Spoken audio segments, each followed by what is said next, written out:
इस वीडियो में तुम्हें मजा आएगा क्योंकि ये सच में बहुत ही ज्यादा मस्त कहानी है। ये एक ऐसे किंग की कहानी है जो कि अपनी लाइफ में बहुत कुछ अचीव कर चुका था। उसके पास हर वो चीज थी जो कि उसने चाही थी, लेकिन इस लाइफ में वो बहुत ही हार्टलेस पर्सन था। मतलब उसे दूसरे लोगों से ज्यादा फर्क नहीं पड़ता था, जब मर्जी तब किसी को भी मार देता था। खैर अचानक ही उसे एक ऐसे वर्ल्ड में भेज दिया जाता है जहाँ उसके पास कोई भी नॉवल स्टेटस नहीं है। बस एक अलग चीज ये है कि इस वर्ल्ड में मैजिक पावर एग्जिस्ट करती है, जिनके बारे में उसे किंग ने सिर्फ स्टोरी में सुन रखा है। वैसे हमारे इस किंग का नाम ऑथर है, जिसने अभी अभी एक नई दुनिया में आंखें खोली है। अभी उसकी आंखों के सामने उसकी मदर और उसके फादर थे, जो कि उसे देखकर बहुत ज्यादा खुश थे। वो यही बात कर रहे थे कि ऑथर की नाक उनकी ही जैसी है। ऑथर के फादर रेनोल्ड इतने ज्यादा फास्ट फॉरवर्ड हैं कि ऑथर ने अभी अभी जन्म लिया है, और वो ऑथर से कहने लगे थे कि वो उन्हें अपने पापा कहकर बुलाए। जिस पर ऑथर की मदर एलिसा उन्हें समझाती है कि ऐसा नहीं हो सकता, ऑथर अभी बहुत छोटा है। वैसे वहीं दूसरी तरफ ऑथर, जो कि अभी पूरी सिचुएशन समझने की कोशिश कर रहा है, वो अंदर ही अंदर इस चीज से बहुत ज्यादा हैरान है। अगर उसके सामने खड़े दोनों इंसान सच कह रहे हैं कि वो उसके मम्मी पापा हैं, तो इसका मतलब यही है कि वो किसी तरह से अपनी पिछली लाइफ में मारा गया और ये उसकी दूसरी लाइफ है। उसे अभी इस चीज पर यकीन नहीं हो रहा था, क्योंकि पिछली लाइफ में वो हजारों लाखों लोगों की जान अपने हाथों से ले चुका था। उसे नहीं लगता कि उसे कोई मार देगा, पर ये चीज पॉसिबल हो चुकी है और ऑथर अब एक बच्चा बन चुका है जिसके पास बिल्कुल पावर नहीं है। उसके सारे काम उसकी मम्मी या उसके पापा करते हैं। ऑथर को अभी बहुत कमजोर महसूस हो रहा था। ऐसा नहीं है कि वो अभी इस चीज को पसंद नहीं कर रहा, पर वो खुद से थोड़ा कमजोर महसूस कर रहा है। वो नहीं चाहता कि उसके काम किसी और को करने पड़े। साथ ही जब वो लोग उसके बेड पर सुला कर जाते हैं, तो ऑथर यही सोचता रहता है कि कहीं कोई उस पर हमला ना कर दे, क्योंकि पिछली लाइफ में उस पर हमले हमेशा अचानक ही होते थे। अभी वो यही सोच में लगा हुआ था कि आखिर उस पर हमला हुआ तो वो करेगा क्या, क्योंकि उसके पास तो ताकत ही नहीं है कि वो उठ कर लड़ पाए। वो तो खुद को हिला भी नहीं सकता। ये उसके पास सिर्फ एक ही अटैक है जो कि वो कर सकता है, वो भी पंच मारना। इसलिए वो अभी अपनी मुट्ठी बंद करने की कोशिश कर रहा था। जब उसके फादर ये देखते हैं तो वो उसके हाथ के बीच में अपनी उंगली रखते हैं। ऑथर अपनी पावर दिखाने के लिए अपने हाथ को हिलाने की कोशिश करता है। उसने अपने फादर की फिंगर तो पकड़ ली थी, लेकिन फिंगर को हिला पाना बहुत मुश्किल हो रहा था। ऑथर ने अपनी जितनी हो सकती उतनी पावर लगा दी और उसने अपने डायपर गंदा कर दिया। अभी उसकी मदर डायपर साफ करने के लिए आती है, पर ऑथर को ये चीज बिल्कुल भी पसंद नहीं आती। सिंपल सी बात है, उसे शर्म आ रही है। वैसे अभी तक जो कुछ भी हुआ उसमें ऑथर को सिर्फ शर्म आती थी। मतलब उन कर्मों में से ऐसा कुछ नहीं था जिसमें ऑथर को मजा आए। लेकिन अब ऑथर की मदर उसे बाहर लेकर आती है और ऑथर के फादर रेनॉल्ड, जिसे हम रे कहकर बुलाएंगे, वो अपने मैजिक का इस्तेमाल करना शुरू करते हैं। तब ऑथर को पता चलता है कि इस वर्ल्ड में तो मैजिक भी एग्जिस्ट करता है। ऑथर के फादर मैजिक की मदद से अपनी स्ट्रेंथ को इंक्रीज करते हैं। वहीं दूसरी तरफ ऑथर की मदर के पास हीलिंग मैजिक की पावर है। ऑथर ये चीज देखकर अभी बहुत ज्यादा सरप्राइज हो चुका था। साथ ही वो खुश भी है क्योंकि कुछ नया देखने को मिल रहा है। ऑथर अभी अपनी मैजिक के बारे में और ज्यादा जानना चाहता है और मैजिक सीखना चाहता है, लेकिन उसके लिए उसे जल्दी जल्दी बड़ा होना होगा। वैसे बाद में हम देखते हैं कि ऑथर के फादर अभी अपने घर से कुछ दूरी पर आते हैं, जहाँ एक जंगल है। वहाँ आकर कुछ बीस्ट को खत्म करने लगते हैं। ऑथर अभी वहाँ नहीं था। हालांकि जब उन बीस्ट को मार रहे थे तभी वहाँ कुछ और दूसरे लोग आते हैं जो कि ऑथर के फादर को जानते हैं, और शायद वो किसी टीम के मेंबर है, मतलब किसी एडवेंचर टीम के मेंबर। इन लोगों का क्या काम है ये तो हमें फ्यूचर में ही पता चलेगा, क्योंकि अभी आते ही फिर से गायब हो चुके थे। कुछ देर बाद ऑथर के फादर वापस घर लौटे, जिनके हाथ में अजीब से क्लो है। क्लो एज अ वेपन समझ सकते हो, जिन्हें ऑथर ने सबसे पहले नोटिस किया। ऑथर अभी सोच रहा था कि अगर गवर्नमेंट इस तरह के वेपन्स को पब्लिकली अलाउ कर रही है तो इसका मतलब जरूर कोई ऐसा खतरा है जिससे हमें खुद को बचाने की जरूरत है। अभी वैसे तो उसके दिमाग में बहुत सारे सवाल थे, लेकिन बच्चा होने की वजह से वो नहीं पूछ सकता, क्योंकि वो अभी तक बोल नहीं पाता। खैर जो भी हो, वो इस तरह की फैमिली पाकर अभी बहुत खुश है, क्योंकि कम से कम ये लोग जबरदस्ती उसे सोने तो देते हैं। उसकी पिछली लाइफ में तो वो रात को तो छोड़ो, दोपहर तक को नहीं सो पाता था। मतलब रात का तो चलता है कि रात को दुश्मन लोग हमला कर सकते हैं, पर दोपहर में वो सोने गया। आखिर ये खबर कौन लीक करता है? वैसे ये सेम प्रॉब्लम मेरे साथ ही चल रही है। खैर यहाँ से कुछ दिन बीत जाते हैं। इन दिनों में ऑथर ने मेहनत की और किसी तरह से घुटनों के बल चलना सीख लिया। साथ ही ऑथर की पकड़ भी थोड़ी अच्छी हो चुकी थी। इससे उसके फादर और मदर का जब उस पर ध्यान नहीं रहता तो वो किसी तरह से कंबल के जरिए अपने बेड से नीचे उतर सकता था। ऐसा कर वो अपने ही घर की लाइब्रेरी में चोर छुपे जाता और किसी तरह से वहाँ की किताब निकाल कर पढ़ता। अभी सबसे पहले किताब जो उसने पढ़ी थी उससे ऑथर को नॉलेज मिली कि जिस किंगडम में वो रह रहा है वो दिकातन कॉन्टिनेंट में आता है। ये नाम थोड़ा अजीब टाइप का है, पर मैंने नहीं रखा। वैसे अभी मैं तुम्हें इस लेजेंडरी कॉन्टिनेंट के बारे में पहले इसलिए बता रहा हूँ क्योंकि यहाँ 3 किंगडम्स आते हैं और उन तीनों किंगडम में से एक किंगडम है ऑथर का किंगडम। पहला किंगडम है डार्क किंगडम, उसमें डार्क लोग रहते हैं। दूसरा है एलिनोर किंगडम जिसमें एल्फ वगैरह रहते हैं और तीसरा है सर्पेंट किंगडम जहाँ इंसान रहते हैं। अभी ऑथर को एक नई चीज पता चलती है कि यहाँ का जो किंगडम है इसमें इनहेरिटेंस सिस्टम चलता है, मतलब अगर राजा मरा है तो उसका बेटा ही राजा बनेगा और अगर वो भी किसी कारण से मर गया तो उसका बेटा राजा बनेगा। मतलब इस टाइप से सब कुछ चलते जा रहा है। जबकि ऑथर की पिछली लाइफ सिंपल थी, अगर किसी को राजा बनना है तो वो दूसरे राजा को मार दे और इजिली राजा बन जाए। वैसे इस किताब में जादू वगैरह कुछ नहीं लिखा था, इसलिए ये किताब ऑथर के ज्यादा काम की नहीं है। वो बहुत मेहनत कर उस बुक शेल्फ के ऊपर चढ़ता है और बहुत ही क्यूट तरीके से एक मैजिक की किताब निकाल कर लाता है। हालांकि अभी इतनी मेहनत कर वो ये चीज समझ चुका था कि ये वर्ल्ड उसके पिछली वर्ल्ड जितना एडवांस नहीं है, क्योंकि वहाँ यूट्यूब पर एक इंडियन आदमी पहले ही हर चीज का ट्यूटोरियल दिया होता है। जबकि यहाँ ऑथर को किताब पढ़नी होगी, वो उस किताब को खोलता है और उसे पता चलता है कि मैजिक बहुत रेयर, मतलब बहुत ज्यादा नहीं पर फिर भी रेयर, जनरेशनल वाइज फैलता है। मतलब अगर ऑथर के फादर को उनके दादाजी से मिली है तो ऑथर को भी मैजिक मिलेगा, ये चीज क्लियर है। हर 100 साल में एक आदमी के पास मैजिक पावर होती है और ये जो मैजिक पावर है इसे माना कहा जाता है, जिसका मतलब एनर्जी होता है और ये एनर्जी भी 2 तरह की होती है। इनके बारे में ज्यादा डिटेल में तो नहीं समझाया गया, बस इतना बताया गया कि पहला तरीका है कि अपने माना एनर्जी का इस्तेमाल कर बॉडी की जो स्ट्रेंथ है उसे बहुत ज्यादा बढ़ाया जा सकता है। वहीं दूसरी तरफ अपनी माना से चीजों को कंट्रोल किया जा सकता है या फिर अपनी एनर्जी को रिलीज किया जा सकता है। ऑथर के पेरेंट्स के पास दोनों ही अलग अलग प्रकार की माना एग्जिस्ट करती हैं। उसके फादर अपने स्ट्रेंथ इंक्रीज कर सकते हैं और उसकी मदर हीलिंग मैजिक के थ्रू अपनी माना यानी कि अपनी एनर्जी को रिलीज कर सकती है। यानी कि ऑथर एक लकी इंसान है। अभी उस किताब में ऑथर को पता चलता है कि पॉवर्टी के बाद हर इंसान की बॉडी में एक माना कोड डेवलप होता है जिससे वो माना यानी कि मैजिक इस्तेमाल कर सकता है। ऑथर समझ गया था कि जैसे जैसे वो बड़ा होगा तो वो माना कोर उसके अंदर भी डेवलप हो जाएगा। अगर कोई बंदा मैजिक को मास्टर कर ले तो उसे मैजिक की पोजीशन मिलती है, मतलब मैजिशियन की। अभी ऑथर सोच रहा था कि क्या मैजिक सीख कर वो इसे अपने सेल्फ डिफेंस में भी इस्तेमाल कर पाएगा, वो सच में एक कुंफू पांडा बन जाएगा। अभी के लिए ये बहुत ही लंबी प्रोसेस है क्योंकि पॉवर्टी के बाद ही उसके पास माना कोर आएगा जिससे वो मैजिक इस्तेमाल कर सकता है। अभी के लिए उसे दूसरी चीज पर फोकस करना होगा जो कि काई एनर्जी। ये एक तीसरा टाइप भी कह सकते हैं या यूं कह लो कि पिछली लाइफ में ऑथर ने इसके बारे में भी थोड़ी नॉलेज निकाली थी, पर पिछली लाइफ में वो इससे कुछ उखाड़ नहीं पाया। अभी जो काई एनर्जी है ऑथर उसे ही प्रैक्टिस करने की कोशिश करता है। वो बैठ जाता है और ध्यान लगाना शुरू करता है, पर इतने में ही उसकी मदर आकर उसे उठा लेती है। वो देखते हैं कि ऑथर बहुत ही कॉन्सेंट्रेशन के साथ फोकस में लगा हुआ था, इसका मतलब शायद उसने पॉटी कर ली है। जब वो देखती है तो उनका शक सही निकलता है क्योंकि सच में डायपर गंदा हो चुका था। वो ऑथर को वहाँ से ले जाने लगती है, जो देखते हुए ऑथर मन में सोच रहा था कि उसे जल्द से जल्द आत्मनिर्भर बनना होगा। वैसे अभी इसके बाद कुछ देर बाद का सीन आता है क्योंकि हमें डायपर बदलते हुए नहीं देखना। यहाँ भी अलीसा यानी कि ऑथर की मदर एक डायरी लिख रही थी जिसमें वो अपनी डेली लाइफ के बारे में लिखती हैं, मतलब एज अ बायोग्राफी समझ लो। तो वो उसमें लिखती हैं कि ऑथर के साथ टाइम कब बीत जाता है इस चीज का पता नहीं चलता। बस वो दुखी हैं तो इस बात से कि अभी तक ऑथर ने एक भी बार स्माइल नहीं की। वैसे अभी ये सब लिखने के बाद जब वो वहाँ खिड़की की तरफ देखती है तो उसकी नजर रे और ऑथर पर पड़ी। रे वहाँ पर ऑथर को शॉर्ट प्रैक्टिस कर रहा था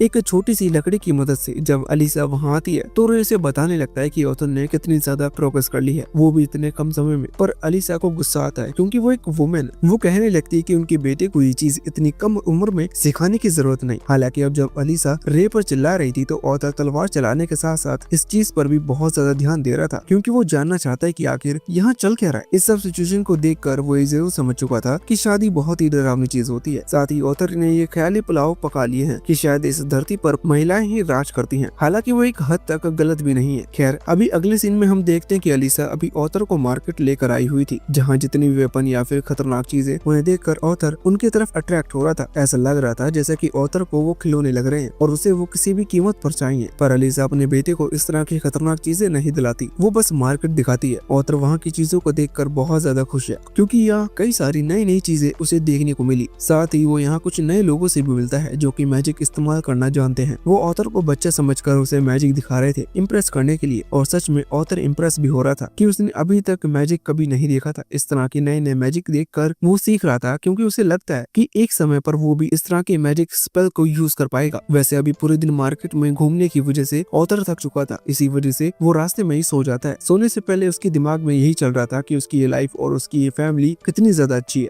अभी ऑथर सो चुका था इसलिए अलीसा उसे उठाकर घर ले आती है और घर आने पर वो भी सोचने लगती है कि ऑथर बिल्कुल अपने फादर रे पर गया है, जिसे हर चीज को देखकर क्यूरियोसिटी फील होती है। वो हर चीज के बारे में जानना चाहती है। चाहता है। अभी ये सब याद करते हुए अलीसा इस कंक्लूजन पर निकली थी कि एक दिन शायद ऑथर भी घर छोड़कर चला जाएगा इस दुनिया को देखने के लिए। हालांकि जो भी हो, वो ऑथर के अच्छे फ्यूचर के लिए प्रे करती है। वैसे अगले दिन हम देखते हैं कि अभी रे घर के बाहर फिर से अपनी मैजिक प्रैक्टिस कर रहा था, जिसे ऑथर भी खिड़की से देख रहा था। रे जब अपनी मैजिक पावर से जमीन से स्टोन्स को उठाता है तो ऑथर इमेजिन करने लगता है कि रे कुछ कूल करेगा, लेकिन ऐसा कोई सीन हमें देखने को नहीं मिलता क्योंकि रे ने बीच में ही अपना इरादा बदल लिया। ऑथर इस चीज से बहुत ज्यादा डिसअपॉइंट हो जाता है, पर तभी अलीसा वहाँ आती है और कहने लगती है कि तुम्हें अभी डिसअपॉइंट होने की जरूरत नहीं, क्योंकि अभी तो रे ने अपनी मैजिक प्रैक्टिस शुरू ही की है। अचानक रे ऑथर को इम्प्रेस करने के लिए कुछ मस्त मूव करके दिखाता है, साथ ही अपनी स्पीड भी उसे दिखाता है, जिससे ऑथर बहुत ज्यादा इम्प्रेस हो चुका था। अभी इतने दिनों में पढ़ाई कर ऑथर ने भी कुछ चीजें सीख ली हैं जो कि वो अपने पेरेंट्स को दिखाना चाहता है, लेकिन वो ऐसा कर पाता इससे पहले ही अलीसा उसे उठा कर ले जाती है सुलाने के लिए। बच्चे दिन में कई बार सोते हैं, अभी ऑथर को सोना नहीं है, उसे या तो अपनी ट्रिक्स दिखानी थी या फिर कुछ इंटरेस्टिंग करना था।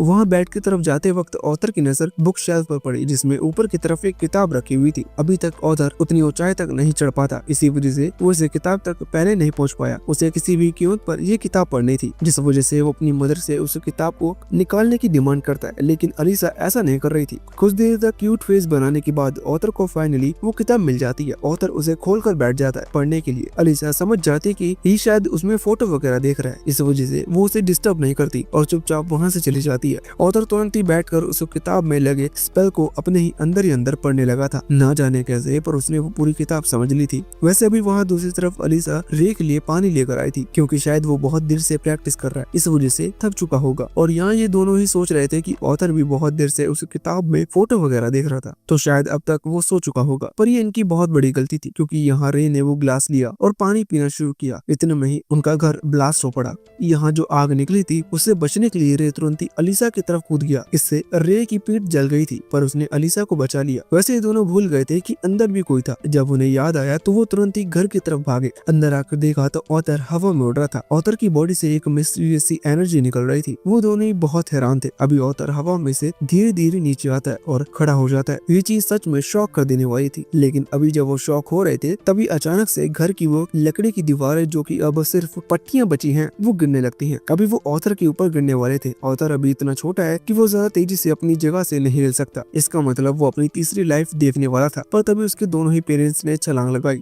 और उसे बचा लिया। यहाँ अलीसा ने ऑथर को पकड़ा और वहाँ रे ने उन पट्टियों को अपने मैजिक पावर से रोका। अभी दोनों की आंखों में आंसू थे। ऑथर ये देखकर हैरान था, क्योंकि इस तरह की फीलिंग उसने अपनी पिछली लाइफ में कभी महसूस नहीं की थी। वो समझ चुका था कि उसके पेरेंट्स उसकी जान बचाने के लिए कुछ भी कर सकते हैं। वैसे अभी कहानी यहाँ से आगे बढ़े इससे पहले हमें ऑथर की पिछली लाइफ का एक सीन दिखाया जाता है। ऑथर का एक रॉयल गार्ड था, जिसके पास जिम्मेदारी थी कि उसे ऑथर की प्रोटेक्शन का काम संभालना है, लेकिन उसने ऑथर को धोखा दिया और ऑथर को जान से मारने की कोशिश की, लेकिन इस चीज में वो कामयाब नहीं हो पाया। अब अगर नियमों को देखा जाए तो उस गार्ड को तुरंत ही मौत की सजा सुनाई देनी चाहिए, लेकिन ऑथर ने नियमों को बदल दिया और उस गार्ड को उसके होम टाउन लेकर आया, जहाँ अभी वो गार्ड और उसकी पूरी फैमिली ऑथर के सामने खड़ी थी। वो गार्ड समझ चुका था कि ऑथर क्या करने वाला है, इसी वजह से वो माफी मांगने लगा और कहने लगा कि भले उसे मार दिया जाए, लेकिन उसकी फैमिली को इस चीज में ना लाया जाए। पर ऑथर बात नहीं सुनता और सबसे पहले उसकी फैमिली को मारता है, जिससे वो गार्ड अपनी गलती को समझ पाए। इससे ऑथर ने एक एग्जाम्पल भी क्रिएट कर दिया था कि अगर उसके खिलाफ कोई गया तो उसके साथ अच्छा नहीं होगा। ये चीज आप पहले ही सुन चुके हैं कि पिछली लाइफ में ऑथर के पास दिल नहीं था। खैर, फिर इसका कारण ये भी हो सकता है कि अभी इस लाइफ में वो जिस तरह के लोगों से मिला, शायद पिछली लाइफ में उसके पास इस तरह के लोग रहे ही ना हो।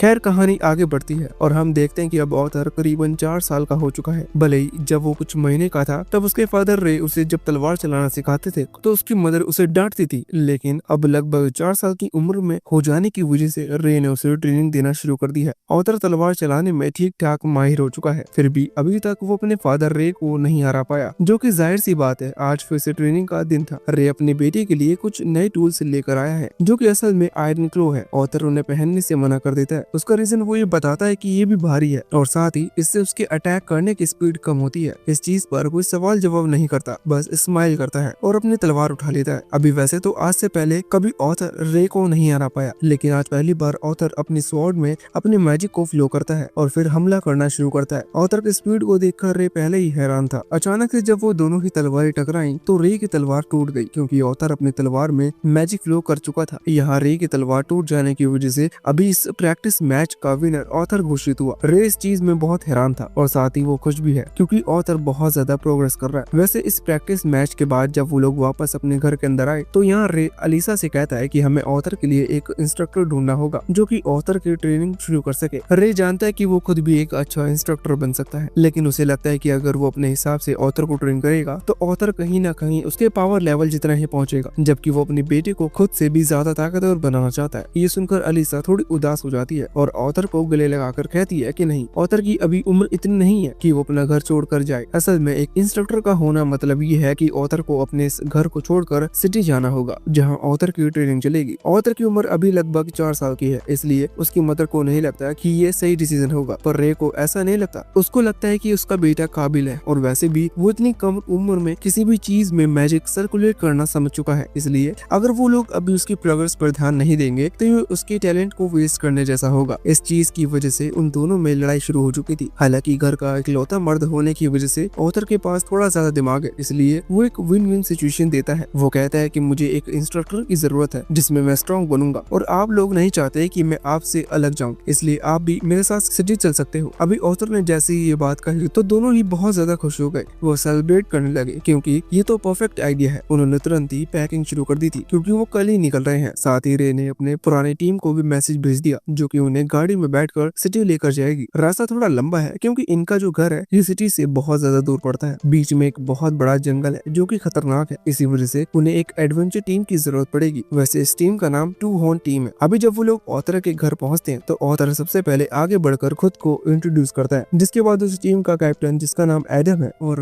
वो आगे आकर खुद को इंट्रोड्यूस करता है। वो ऑथर को बताता है कि वो और ऑथर एक दूसरे से पहले मिल चुके हैं, लेकिन अभी वो बस 4 साल का है, इसलिए उसे उनकी पहली मुलाकात याद नहीं होगी। हालांकि ऑथर अपनी पिछली लाइफ की बात याद करके रखे हुए, इसलिए उसे अभी कुछ साल पहले की बात याद रखने में कोई प्रॉब्लम नहीं होती। वो बताता है कि उसे सब कुछ अच्छी तरह से याद है। जब ऑथर ने अपने घर की ऐसी तैसी की थी तब ये पूरी टीम आई थी उसके घर को फिर से रीबिल्ड करने में मदद करने के लिए। उसी दौरान ऑथर ने उनकी बात सुनी थी कि रे और अलीसा दोनों ही पहले टू हॉर्न टीम के मेंबर हुआ करते थे। वैसे अभी सब ऑथर और एडम की बात चल रही थी कि इतने में टू हॉर्न ग्रुप के दूसरे मेंबर जिसका नाम एंजेला है वो आगे आती है और ऑथर को ग्रैब कर लेती है। उसे बच्चे पसंद है, लेकिन ये इस ग्रुप की मम्मी है जिस वजह से ऑथर अभी सांस ले नहीं पा रहा था। हर चीज मुझे एक्सप्लेन करने की जरूरत, कुछ चीजें तुम स्क्रीन पर भी देख सकते हो। वैसे अब इतने में ही डैटन नाम का तीसरा टीम मेंबर आगे आता है और ऑथर को बचा लेता है। अभी जब उसने ऑथर को वहाँ उन बॉल से दूर किया तभी ऑथर की नजर वहाँ उनकी उस गाड़ी के ऊपर खड़ी दूसरी लड़की पर पड़ी। इस लड़की का नाम जैस्मिन है और देखकर ही पता चल रहा है कि ये खुद को इंट्रोड्यूस करने में बिल्कुल भी इंटरेस्टेड नहीं है। हालांकि ऑथर उसकी आंखों में खो चुका था। इतने में ही वहाँ हेलेन नाम की एक और मम्मी गर्ल आती है जो कि टीम की 5th मेंबर है। अभी इन सब के नाम जान लेने के बाद फाइनली ये गाड़ी यहाँ से आगे बढ़ती है। जब वो आगे बढ़ रहे थे तब ऑथर सोच रहा था कि इस वर्ल्ड में ट्रांसपोर्टेशन सिस्टम उसकी पुरानी वर्ल्ड जितना अच्छा नहीं है। तब वो भले से ही एक राजा था, लेकिन उस समय पर फ्लाइंग कार्स आ चुकी थी, मतलब वो किसी मॉडर्न किंगडम का राजा था और पिछले लाइफ में वो कभी इतनी सारी घास के आसपास नहीं रहा। इस वजह से अभी वो बहुत खुश है। वैसे जर्नी कई दिनों की थी,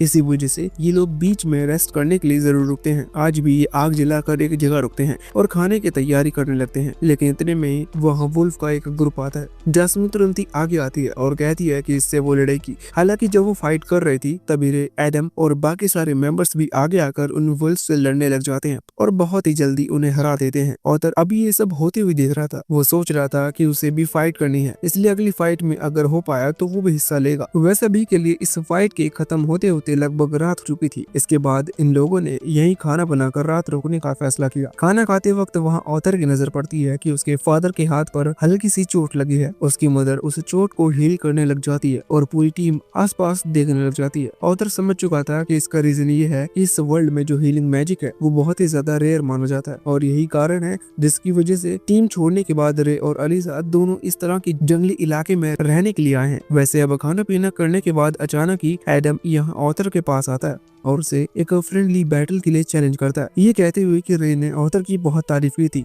इस वजह से वो देखना चाहता है कि ऑथर सच में उस तारीफ के लायक है अभी या नहीं। यह ऑथर ने भी हाँ कर दी थी और सभी लोग इन दोनों की फाइट देखने के लिए भी भीड़ लगाकर खड़े हो गए। अभी ऑथर मन में सोच रहा था कि ये पहली बार उसके किसी दूसरे पर्सन के साथ फाइट है, क्योंकि अभी तक उसने सिर्फ फादर के साथ ही प्रैक्टिस की थी। साथ ही उसके फादर हमेशा लकड़ी की तलवार इस्तेमाल करते थे जिससे ऑथर को चोट न लगे। लेकिन एडम के हाथ में एक स्पेयर है जिसमें फ्रंट साइड साइड पर कुछ बैंडेजेस लगे हुए हैं। इसका मतलब ऑथर को नहीं पता, लेकिन फिर भी एडम उसके फादर की तरह देखकर हमला नहीं करेगा, इसलिए ऑथर को इस फाइट को थोड़ा सीरियसली लेना होगा। वैसे अभी फाइट जैसी शुरू हुई तो वहाँ एडम ने तुरंत अपने स्पेयर को अपनी एनर्जी के साथ कंबाइन कर लिया है। इससे उसकी पावर बढ़ चुकी थी। वहाँ ऑथर भी अपनी तलवार को एनर्जी के साथ कंबाइन कर लेता है, लेकिन वो इस चीज को एक स्टेप आगे लेकर आता है। उसने यहाँ उसी सेम एनर्जी को अपने पैरों में भी फ्लोट करना शुरू कर दिया था। इससे हुआ ये था कि जो ज्यादा एनर्जी का प्रेशर था उसकी वजह से ऑथर की स्पीड इंक्रीज हुई, और जब वहाँ सामने से एडम ने हमला करना शुरू किया तो ऑथर उसके हमले को डोज करते हुए पहले उसके करीब पहुंच गया, जिस वजह से ऑथर ने अपना पहला हिट कर दिया था। साथ ही ज्यादा तेज स्पीड होने की वजह से ऑथर तुरंत उसके पीछे आ गया, जो चीज एडम नोटिस तक नहीं कर पाया था। अभी अचानक से ऑथर इतनी तेज मूवमेंट देखकर एडम भी थोड़ा सा सीरियस हो गया। उसने पीछे मुड़कर हमला किया। ऑथर भी उस लकड़ी की तलवार से अटैक करता है। यहाँ दोनों के अटैक टकराते हैं, लेकिन ऑथर तुरंत ही हवा में उड़ जाता है, क्योंकि ऑथर की बॉडी बहुत ज्यादा हल्की है और साथ ही अभी उसके पास इतनी ज्यादा स्ट्रेंथ नहीं है कि वो एडम जैसे अडल्ट का सामना कर सके। अभी ऑथर जब हवा में से नीचे गिर रहा था तो एंजेला अपने विंड मैजिक से उसे कैच कर लेती है और सेफली लैंड कराती है। वैसे ऑथर के वहाँ नीचे आ जाते ही यहाँ डेटन तुरंत ही एडम के पास आता है और उसे डांटने लगता है, ये कहकर कि आखिर वो एक बच्चे पर सीरियसली हमला कैसे कर सकता है। इस पर एडम भी जवाब देता है कि वो ऐसा नहीं करने वाला था, लेकिन ऑथर के सडन अटैक के कारण वो थोड़ा सा घबरा गया और अचानक हमला कर बैठा। ये बात सही थी, क्योंकि एडम खुद ऑथर के हमले से बहुत ज्यादा हैरान था। वैसे वह ऑथर जो कि अभी अभी लैंड किया है, उसकी नजर जैस्मिन पर पड़ती है, जो कि उसी की तरफ देख रही थी। वह ऑथर के नीचे आते ही वो तुरंत ऑथर के पास आती है और डिमांड करती है कि ऑथर उसे वही सेम अटैक सिखाए जो कि उसने एडम पर यूज किया था। अभी ऑथर वैसे तो मना कर सकता था, लेकिन जैस्मिन कुछ ज्यादा ही सीरियस लग रही थी। इस वजह से ऑथर को प्रॉमिस करना पड़ा कि वो बाद में उसे वो टेक्निक सिखाएगा। अभी ये लोग सो जाते हैं। सुबह उठकर गाड़ी में फिर से आगे बढ़ते हैं और कुछ समय बाद ये फिर से एक जगह पर अपनी गाड़ी रोकते हैं। वहाँ रुककर एडम अभी ऑथर को स्पेयर चलाना सिखा रहा था। वही रे ऑथर को थोड़ी जिम ट्रेनिंग करवाता है। बाद में हेलेन की बारी आती है, जो कि ऑथर को निशाना लगाकर सिखाती है, जिसमें ऑथर बहुत ही जल्दी माहिर हो चुका था। अभी खुद की ट्रेनिंग पूरी करने के बाद ऑथर जैस्मिन को ट्रेनिंग देना शुरू करता है। जैस्मिन भी ऑथर की सिखाई हुई इस टेक्निक को जल्दी माहिर कर लेती है। वैसे बाद में ये लोग फिर से आगे बढ़ चुके थे। अभी रात के समय गाड़ी में जब एक किताब पढ़ रहा था तो जैस्मिन उसी को देख रही थी, जैसे कि अब वो भी ऑथर को लाइक करने लगी हो। हालांकि ऑथर सिर्फ 4 साल का है और जैस्मिन उससे बहुत ज्यादा बड़ी है। खैर अगले दिन इनकी गाड़ी फिर से जंगल में रुकती है, जहाँ हमें पता चलता है कि आज ऑथर का जन्मदिन है और आज वो पूरे 4 साल का हो चुका है। जहाँ जैस्मिन उसे एक डैगर गिफ्ट देती है, जो देखकर बाकी तीनों लेडीज बहुत ज्यादा हैरान थी। साथ ही जैस्मिन उसे डैगर कैसे यूज करते हैं वो भी सिखाती है। वैसे अब इतने में ही रे और बाकी सभी आकर कहते हैं कि हमें अभी यहाँ से निकलना होगा। तभी ऑथर की नजर अपनी मदर पर पड़ती है, जो कि थोड़ा अजीब बिहेव कर रही थी। ऐसा लग रहा था कि उनकी तबीयत ठीक नहीं है। ऑथर भी याद करता है कि अभी कुछ दिन पहले जब वो ट्रैवल कर रहे थे तो रात के समय उसने देखा कि उसकी मदर खाना नहीं खा रही। तब उसने पूछा था, लेकिन उन्होंने कहा था कि कुछ नहीं, उन्हें भूख नहीं लगी। अभी भी ऑथर पूछता है कि उन्हें क्या हुआ, जिस पर अलीसा कहती है कि कुछ भी नहीं, वो ठीक है। और बाद में ये लोग गाड़ी में बैठकर वहाँ से निकल पड़ते हैं। अचानक ही रास्ते में इनके ऊपर हमला होता है। जो हमला करने वाले लुटेरे थे वो तीर चलाते हैं। ये तीर गिनती में बहुत ज्यादा थे, लेकिन एंजेलिना ने अपनी विंड मैजिक के थ्रू एक शील्ड क्रिएट की, जिसने उन सभी तीरों को रोक दिया। हालांकि बाहर निकलकर उन्हें पता चलता है कि ये सच में बहुत बड़ी अमाउंट लुटेरे से घिर चुके हैं। अभी अगर यहाँ से सेफली निकलना है तो लुटेरों से लड़ना होगा। ये सोचकर पूरी टीम वहाँ गाड़ी से बाहर उतर के आई। ऑथर की मदर अभी ऑथर को थोड़ा शांत कराने की कोशिश कर रही थी, क्योंकि एक 4 साल का बच्चा ये सब देखकर डर जाएगा। हालांकि ऑथर बिल्कुल भी नहीं डरा, वो सब सिचुएशन को बड़ी ध्यान से देख रहा था। वैसे वह लड़ते वक्त ऑथर के फादर पर एक लुटेरे पीछे से हमला करते हैं, लेकिन उसी दौरान हेलेन अपने तीर से उसे वहीं खत्म कर देती है। इसके बाद हम वहाँ ऊपर की लुटेरों के लीडर को देखते हैं। वो वहाँ एंट्री लेते ही अपने सभी साथियों को ऑर्डर देता है कि इस लड़ाई में किसी भी लेडीज को और किसी भी बच्चे को चोट नहीं आनी चाहिए। जब अगर तुम ये सोचो कि नहीं वो बहुत ज्यादा अच्छा है, तो ऐसा कुछ भी नहीं है। वो ऐसा सिर्फ वजह से कह रहा है क्योंकि जितनी ज्यादा अच्छी कंडीशन में वो लोग होंगे उतने ज्यादा महंगे बिकेंगे। वैसे अभी ये लड़ाई कुछ देर तक इसी तरह से चलती रहती है। बाद में हम देखते हैं कि ज्यादा गिनती में होने की वजह से वो लुटेरे जीतते हुए दिख रहे थे, क्योंकि सामने टूहोन की पूरी टीम बहुत ज्यादा थक चुकी है। अचानक ही लड़ते वक्त एक लुटेरा ऑथर के फादर को घायल करके जमीन पर गिरा देता है। अभी रे का पूरा फोकस यहाँ अपनी वाइफ और अपने बेटे को बचाने पर था। इसी वजह से वो उसी गाड़ी के पास लड़ाई कर रहा था। जब वो जमीन पर गिरा और उसकी उसे चोट लगी तो ये देखकर अलीसा और ऑथर तुरंत ही गाड़ी से निकल कर आते हैं। यहाँ वो लुटेरे का लीडर चुका था जो कि उन्हें पकड़ने की कोशिश कर रहा था, लेकिन ये देखने के बाद घायल होकर भी रे किसी तरह से खड़ा हो जाता है। वो जानता है कि इस लीडर को हराना इतना आसान नहीं है क्योंकि उसे बहुत ज्यादा चोट लग चुकी थी, इसलिए उसे कुछ और सोचना होगा। वो तुरंत ही अलीसा को वहाँ से भागने का ऑर्डर देता है, साथ ही अपनी बेटी ऑथर को भी। पर ऑथर भागना नहीं चाहता था, वो अपने फादर की मदद करना चाहता था। पर तभी रे कहता है कि तुम्हारी मदर प्रेग्नेंट है और तुम्हें अपने होने वाले भाई को बचाना होगा। ये सुनकर ऑथर हैरान हो गया और समझ गया कि असल में इसी वजह से उसकी मदर थोड़ा अजीब बिहेव कर रही थी। खैर, जैसे ही यहाँ रे ने अपनी ये बात पूरी की तो वहाँ तुरंत ही ऑथर ने अपनी मदर का हाथ पकड़ा और उन्हें दूसरी साइड वहाँ से ले जाने लगा जिससे कि वो अपनी मदर को बचा सके। हालांकि री ये चीज पहले ही बता चुका है कि अलीसा प्रेग्नेंट है, इसका मतलब उसके पेट में एक बेबी है और अगर उसे पकड़ लिया जाए तो एक और पर्सन बढ़ जाएगा, भले ही कुछ महीने उसे खाना देना पड़ेगा लेकिन फिर ज्यादा कमाई होगी। ये सोचकर वो लीडर अपने कुछ दूसरे लुटेरे भाइयों को वहाँ ऑथर और अलीसा के पीछे भेजता है। जब वो पीछा कर रहे थे तभी हेलेन और जैस्मिन आगे आकर उनका रास्ता रोक लेते हैं। इससे ऑथर और अलीसा को टाइम मिल चुका था वहाँ से थोड़ा दूर भागने का। अभी रास्ते में भागते हुए ऑथर सोच रहा था कि पिछली लाइफ में उसने किसी के बारे में नहीं सोचा, उसने कई फैमिलियों को मार दिया, वो भी बिना सोचे। अभी यहाँ उसकी जान खतरे में है, इसी वजह से उसे पहली बार डर का एहसास हुआ। अभी ये सोचकर उसे बहुत ज्यादा गुस्सा भी आ रहा था, लेकिन वो इतने छोटे शरीर के साथ कुछ कर भी नहीं सकता। उसे बस किसी भी तरह से अपनी मदर की जान बचानी होगी। हालांकि भागते हुए अचानक ही उसे कुछ अजीब सा महसूस होता है। वो तुरंत ही जब ऊपर की तरफ देखता है तो वहाँ वो एक मिस्टीरियस आदमी को पाता है जो कि अपनी मैजिक से उन्हीं की तरफ हमला करने वाला था। अभी जैसे ही यहाँ से उसने अपना अटैक छोड़ा और वहाँ तुरंत ऑथर ने अपनी मदर को धक्का देकर दूर हटा दिया जिससे कि उन्हें इस अटैक से बिल्कुल भी चोट ना लगे। अभी उस अटैक के चलते ऑथर वहाँ से सीधा नीचे की तरफ गिरने लगा था। असल में वो जहाँ से भाग रहे थे वो एक पहाड़ी इलाका है और नीचे एक बहुत बड़ी खाई है। ऑथर उस खाई में गिर रहा था, अगर यहाँ से वो गिर जाता तो ये पक्का था कि मारा जाता, इसका मतलब वो आगे और कुछ नहीं कर सकता। यही सोचकर वो तुरंत अपना डैगर निकालता है और सबसे पहले सीधा उसी आदमी की तरफ निशाना लगाता है जिसने उसे यहाँ से नीचे गिराया। ऑथर ने उसके पैर में उस डैगर को फंसा दिया था क्योंकि डैगर में एक रस्सी बंधी हुई थी। बाद में ऑथर उसे खींचता है और खुद के साथ उस आदमी को भी नीचे की तरफ गिरा लेता है। अभी ऑथर ऑलरेडी अपना फेथ एक्सेप्ट कर चुका था, लेकिन इतने में ही डैटन और एंजेलिना वहाँ आकर अपने मैजिक का इस्तेमाल करते हैं। एंजेलिना के पास विंड मैजिक है और डैटन के पास अर्थ टाइप मैजिक है। वो दोनों ऑथर को बचाने की कोशिश कर रहे थे, लेकिन तब तक ऑथर वहाँ बहुत ही नीचे की तरफ गिर चुका था जिस वजह से उसे कैच कर पाना नामुमकिन था। अभी अपने बेटे को गिरता हुआ देख अलीसा की आंखों में आंसू हैं। वो ऑथर को बचाना चाहती है लेकिन वो कुछ कर नहीं सकती। वहाँ दूसरी तरफ ऑथर भी अभी उदास था, लेकिन उसके मन में बस एक चीज की खुशी थी कि उसने एक प्रॉमिस तो पूरा किया, उसने अपनी मदर की जान बचा ली। अभी गिरते हुए उसकी आंखों में भी आंसू थे। अचानक ही वो बेहोश हो जाता है। बेहोश होने से पहले ऑथर ये चीज मान चुका था कि उसकी जान नहीं बचेगी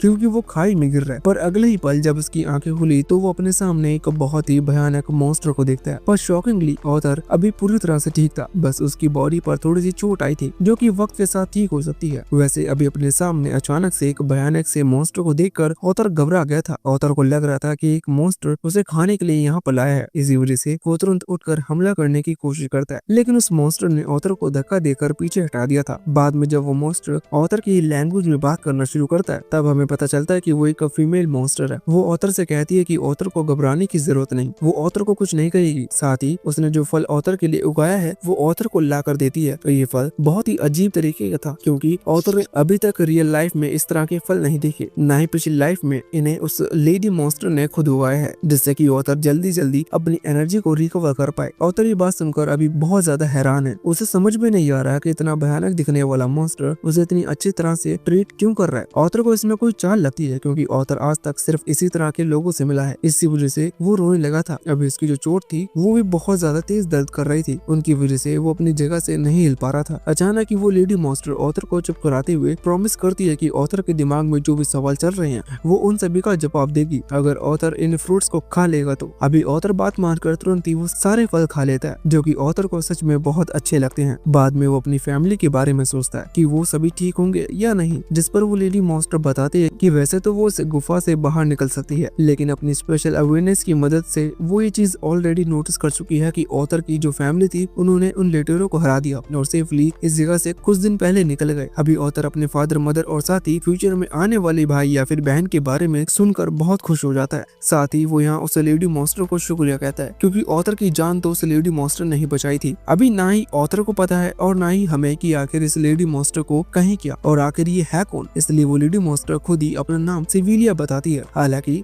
इससे ज्यादा जानकारी देने से वो मना कर देती है। वैसे अभी ऑथर बहुत थक चुका था, इसी वजह से वो फिर से सो गया। जब अगले दिन वो जागा तो उसने पूछा कि आखिर वो इस जगह से निकलेगा कैसे, जिस पर सिविलिया बताती है कि यहाँ से निकलना बहुत खतरनाक है क्योंकि बाहर कुछ पावरफुल बीस्ट भी हैं, साथ ही लुटेरे भी पास ही रहते हैं। इसी वजह से इस जगह से निकल पाना खतरे से खाली नहीं है। हालांकि वो ऑथर को इस तरह से अपनी फैमिली से दूर नहीं देख सकता, इसी वजह से वो ऑथर के लिए एक खास अलग डायमेंशन क्रिएट कर सकती है जिसका रास्ता ऑथर को अपनी फैमिली के पास लेकर जाएगा। लेकिन इस चीज में उसे कुछ समय लगेगा, तब तक ऑथर यहाँ रह सकता है। अभी ऑथर डेली वो फ्रूट्स खाता है जो कि उसे पसंद आने लगे थे, साथ ही उन फ्रूट्स की वजह से ऑथर की चोट भी ठीक हो चुकी थी और वो फिर से चल फिर सकता था। इसी वजह से उसने अपनी ट्रेनिंग शुरू कर दी। हालांकि उसके मन में अभी कुछ सवाल हैं, जैसे कि वो लेडी मॉन्स्टर आखिर है कौन और वो इतनी अजीब क्यों है। मतलब इस तरह के मॉन्स्टर के बारे में ऑथर ने पहले कभी सुना नहीं था। साथ ही सिविलिया के चेस्ट पर एक बहुत बड़ा होल भी है जिसका राज ऑथर को नहीं पता। ऑथर वैसे तो उसके बारे में और चीजें जानना चाहता है, लेकिन सिविलिया खुद के बारे में बताना पसंद नहीं करती। इसी वजह से ऑथर बस अपनी ट्रेनिंग पर ध्यान देता है। अभी अपनी स्वॉर्ड प्रैक्टिस खत्म करने के बाद ऑथर अपनी माना रिकवर पर ध्यान देने लगा था। जब वो बैठकर कल्टीवेट कर रहा था तो इस चीज से सिविलिया का इंटरेस्ट जागता है और वो ऑथर से कहने लगती है कि ऑथर ह्यूमंस की तरह एक नॉर्मल टेक्निक परफॉर्म कर कल्टीवेट कर रहा है, जबकि ऑथर इसे नेक्स्ट लेवल पर भी ले जा सकते हैं। ऑथर को ये चीज समझ में नहीं आती, लेकिन सिविलिया डिटेल में समझाती है। वो बता रही थी कि ह्यूमंस नॉलेज के बल पर कल्टीवेट करते हैं, मतलब एटमॉस्फेरिक में एक चुनिंदा एनर्जी को वो नोटिस कर उस पर ध्यान लगाते हैं और उसे अपने अंदर खींचते हैं जिससे कि वो स्ट्रॉन्ग बन पाए। लेकिन अगर वो एटमॉस्फेयर में मौजूद अलग अलग तरह की एनर्जी को एक साथ अपने अंदर खींचकर उन सभी को अपने काम में लगाएं तो ये चीज ज्यादा आसान हो सकती है। सिविलिया बताती है कि अलग अलग बीस्ट इस तरह के मेथड का यूज करते हैं जिससे वो ज्यादा एनर्जी इनहेल कर पाते हैं।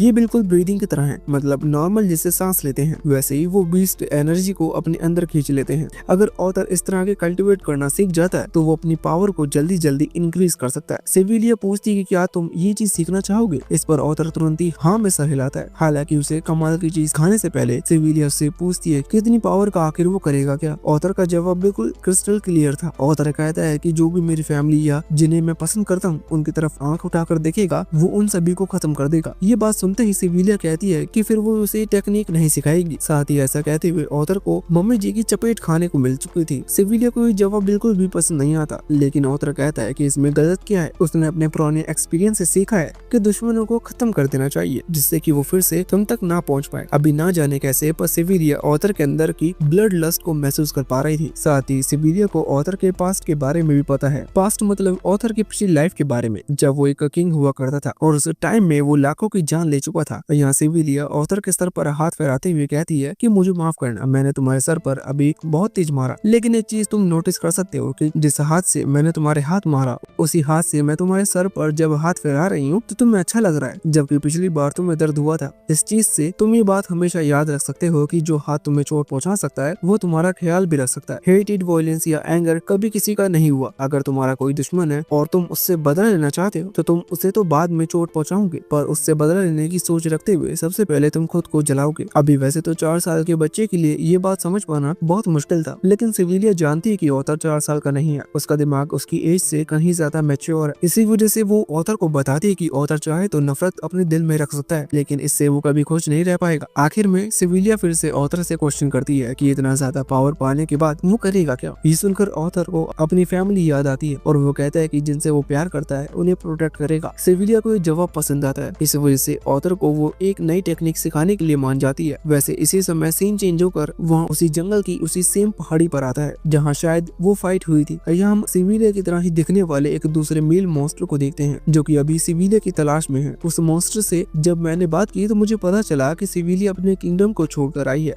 इसी वजह से वो उसे ढूंढ रहा है। इससे ज्यादा इस मॉन्स्टर ने मुझे कुछ ही नहीं बताया। वैसे अभी यहाँ से सीन चेंज होता है और हम ऑथर की पास्ट लाइफ का सीन देखते हैं। अभी ऑथर सुबह जाकर अपने एक साथी से मिलने के लिए आया हुआ था जो कि मेंबर ऑफ पार्लियामेंट का हिस्सा है। ये एक बूढ़ा आदमी है। यहाँ आने के बाद हमें पता चलता है कि ऑथर बस नाम का राजा है, मतलब डिसीजन लेना ये सब सामने से तो वही करता है, लेकिन इस सब के पीछे ये मेंबर ऑफ पार्लियामेंट के लोगों का हाथ होता है। आसान भाषा में समझाऊं तो असल में यही लोग पूरे किंगडम को कंट्रोल कर रहे हैं। वहाँ आकर ऑथर अभी यही कह रहा था कि उसके पास कोई पावर नहीं है, वो बस उन लोगों की बात सुनता है और उनके ऑर्डर को फॉलो करता है। बस किसी को मारना है तो ये चीज उसके हाथ में है। हालांकि अभी ये बात सुनकर ऑथर जिससे मिलने आया था वो आदमी आगे आता है और बड़े बड़े शब्दों में कहने लगता है। साथ ही वो ऑथर को समझा रहा था कि ऑथर को इतना नहीं सोचना चाहिए, क्योंकि भले भले ही वो ना माने पर उसके हाथ में वो पावर है। अब एक चीज मैं खुद से बता रहा हूँ कि अगर कोई ज्यादा बड़े बड़े वर्ड इस्तेमाल करके तुम्हें कुछ चीज समझाने की कोशिश करे तो उस पर जल्दी भरोसा मत करना। खैर अभी ऑथर बात मानकर वहाँ से निकल गया था। रास्ते में अचानक मिस्टीरियसली उसे मार दिया गया। मतलब मेंबर ऑफ पार्लियामेंट के बाहर ऑलरेडी फील्डिंग बिठाई हुई थी। खैर अभी करंट टाइम में ऑथर उसी टेक्निक को सीखने की कोशिश कर रहा था। इस चीज में उसे बहुत ज्यादा ध्यान लगाना पड़ रहा था। ध्यान लगाते हुए उसे अपने पिछली लाइफ की कुछ चीजें याद आती है, मगर बाद में किसी तरह से वो उस टेक्निक को मास्टर करने में कामयाब हो जाता है। इससे वो हर तरह की एनर्जी को अपनी बॉडी पर फ्लो कर सकता है और साथ ही ज्यादा एनर्जी को एक साथ अब्सॉर्ब कर सकता है। अभी इस तरह की प्रैक्टिस कर लेने के बाद वो यही सोच रहा था कि इतनी ज्यादा पावर का आखिर वो बाकी टाइम करेगा क्या। मतलब फैमिली को प्रोटेक्ट करने का मौका तो कभी कभी मिलेगा, बाकी टाइम भी तो इतना कूल पावर का कोई इस्तेमाल होना चाहिए। क्या इतने में ही सिल्विया उसे जोरदार धक्का मारकर वहाँ से सीधा पास पड़े पत्थरों की तरफ फेंक देती है। अभी ऑथर सीधा उन पत्थरों की दूसरी तरफ जाकर गिरा था। उसे समझ में नहीं आया कि आखिर सिल्विया ने उस पर हमला क्यों किया, पर इतने में ही वहाँ किसी की एंट्री होती है। सिल्विया ऑथर को समझाती है कि वो वहीं छुपकर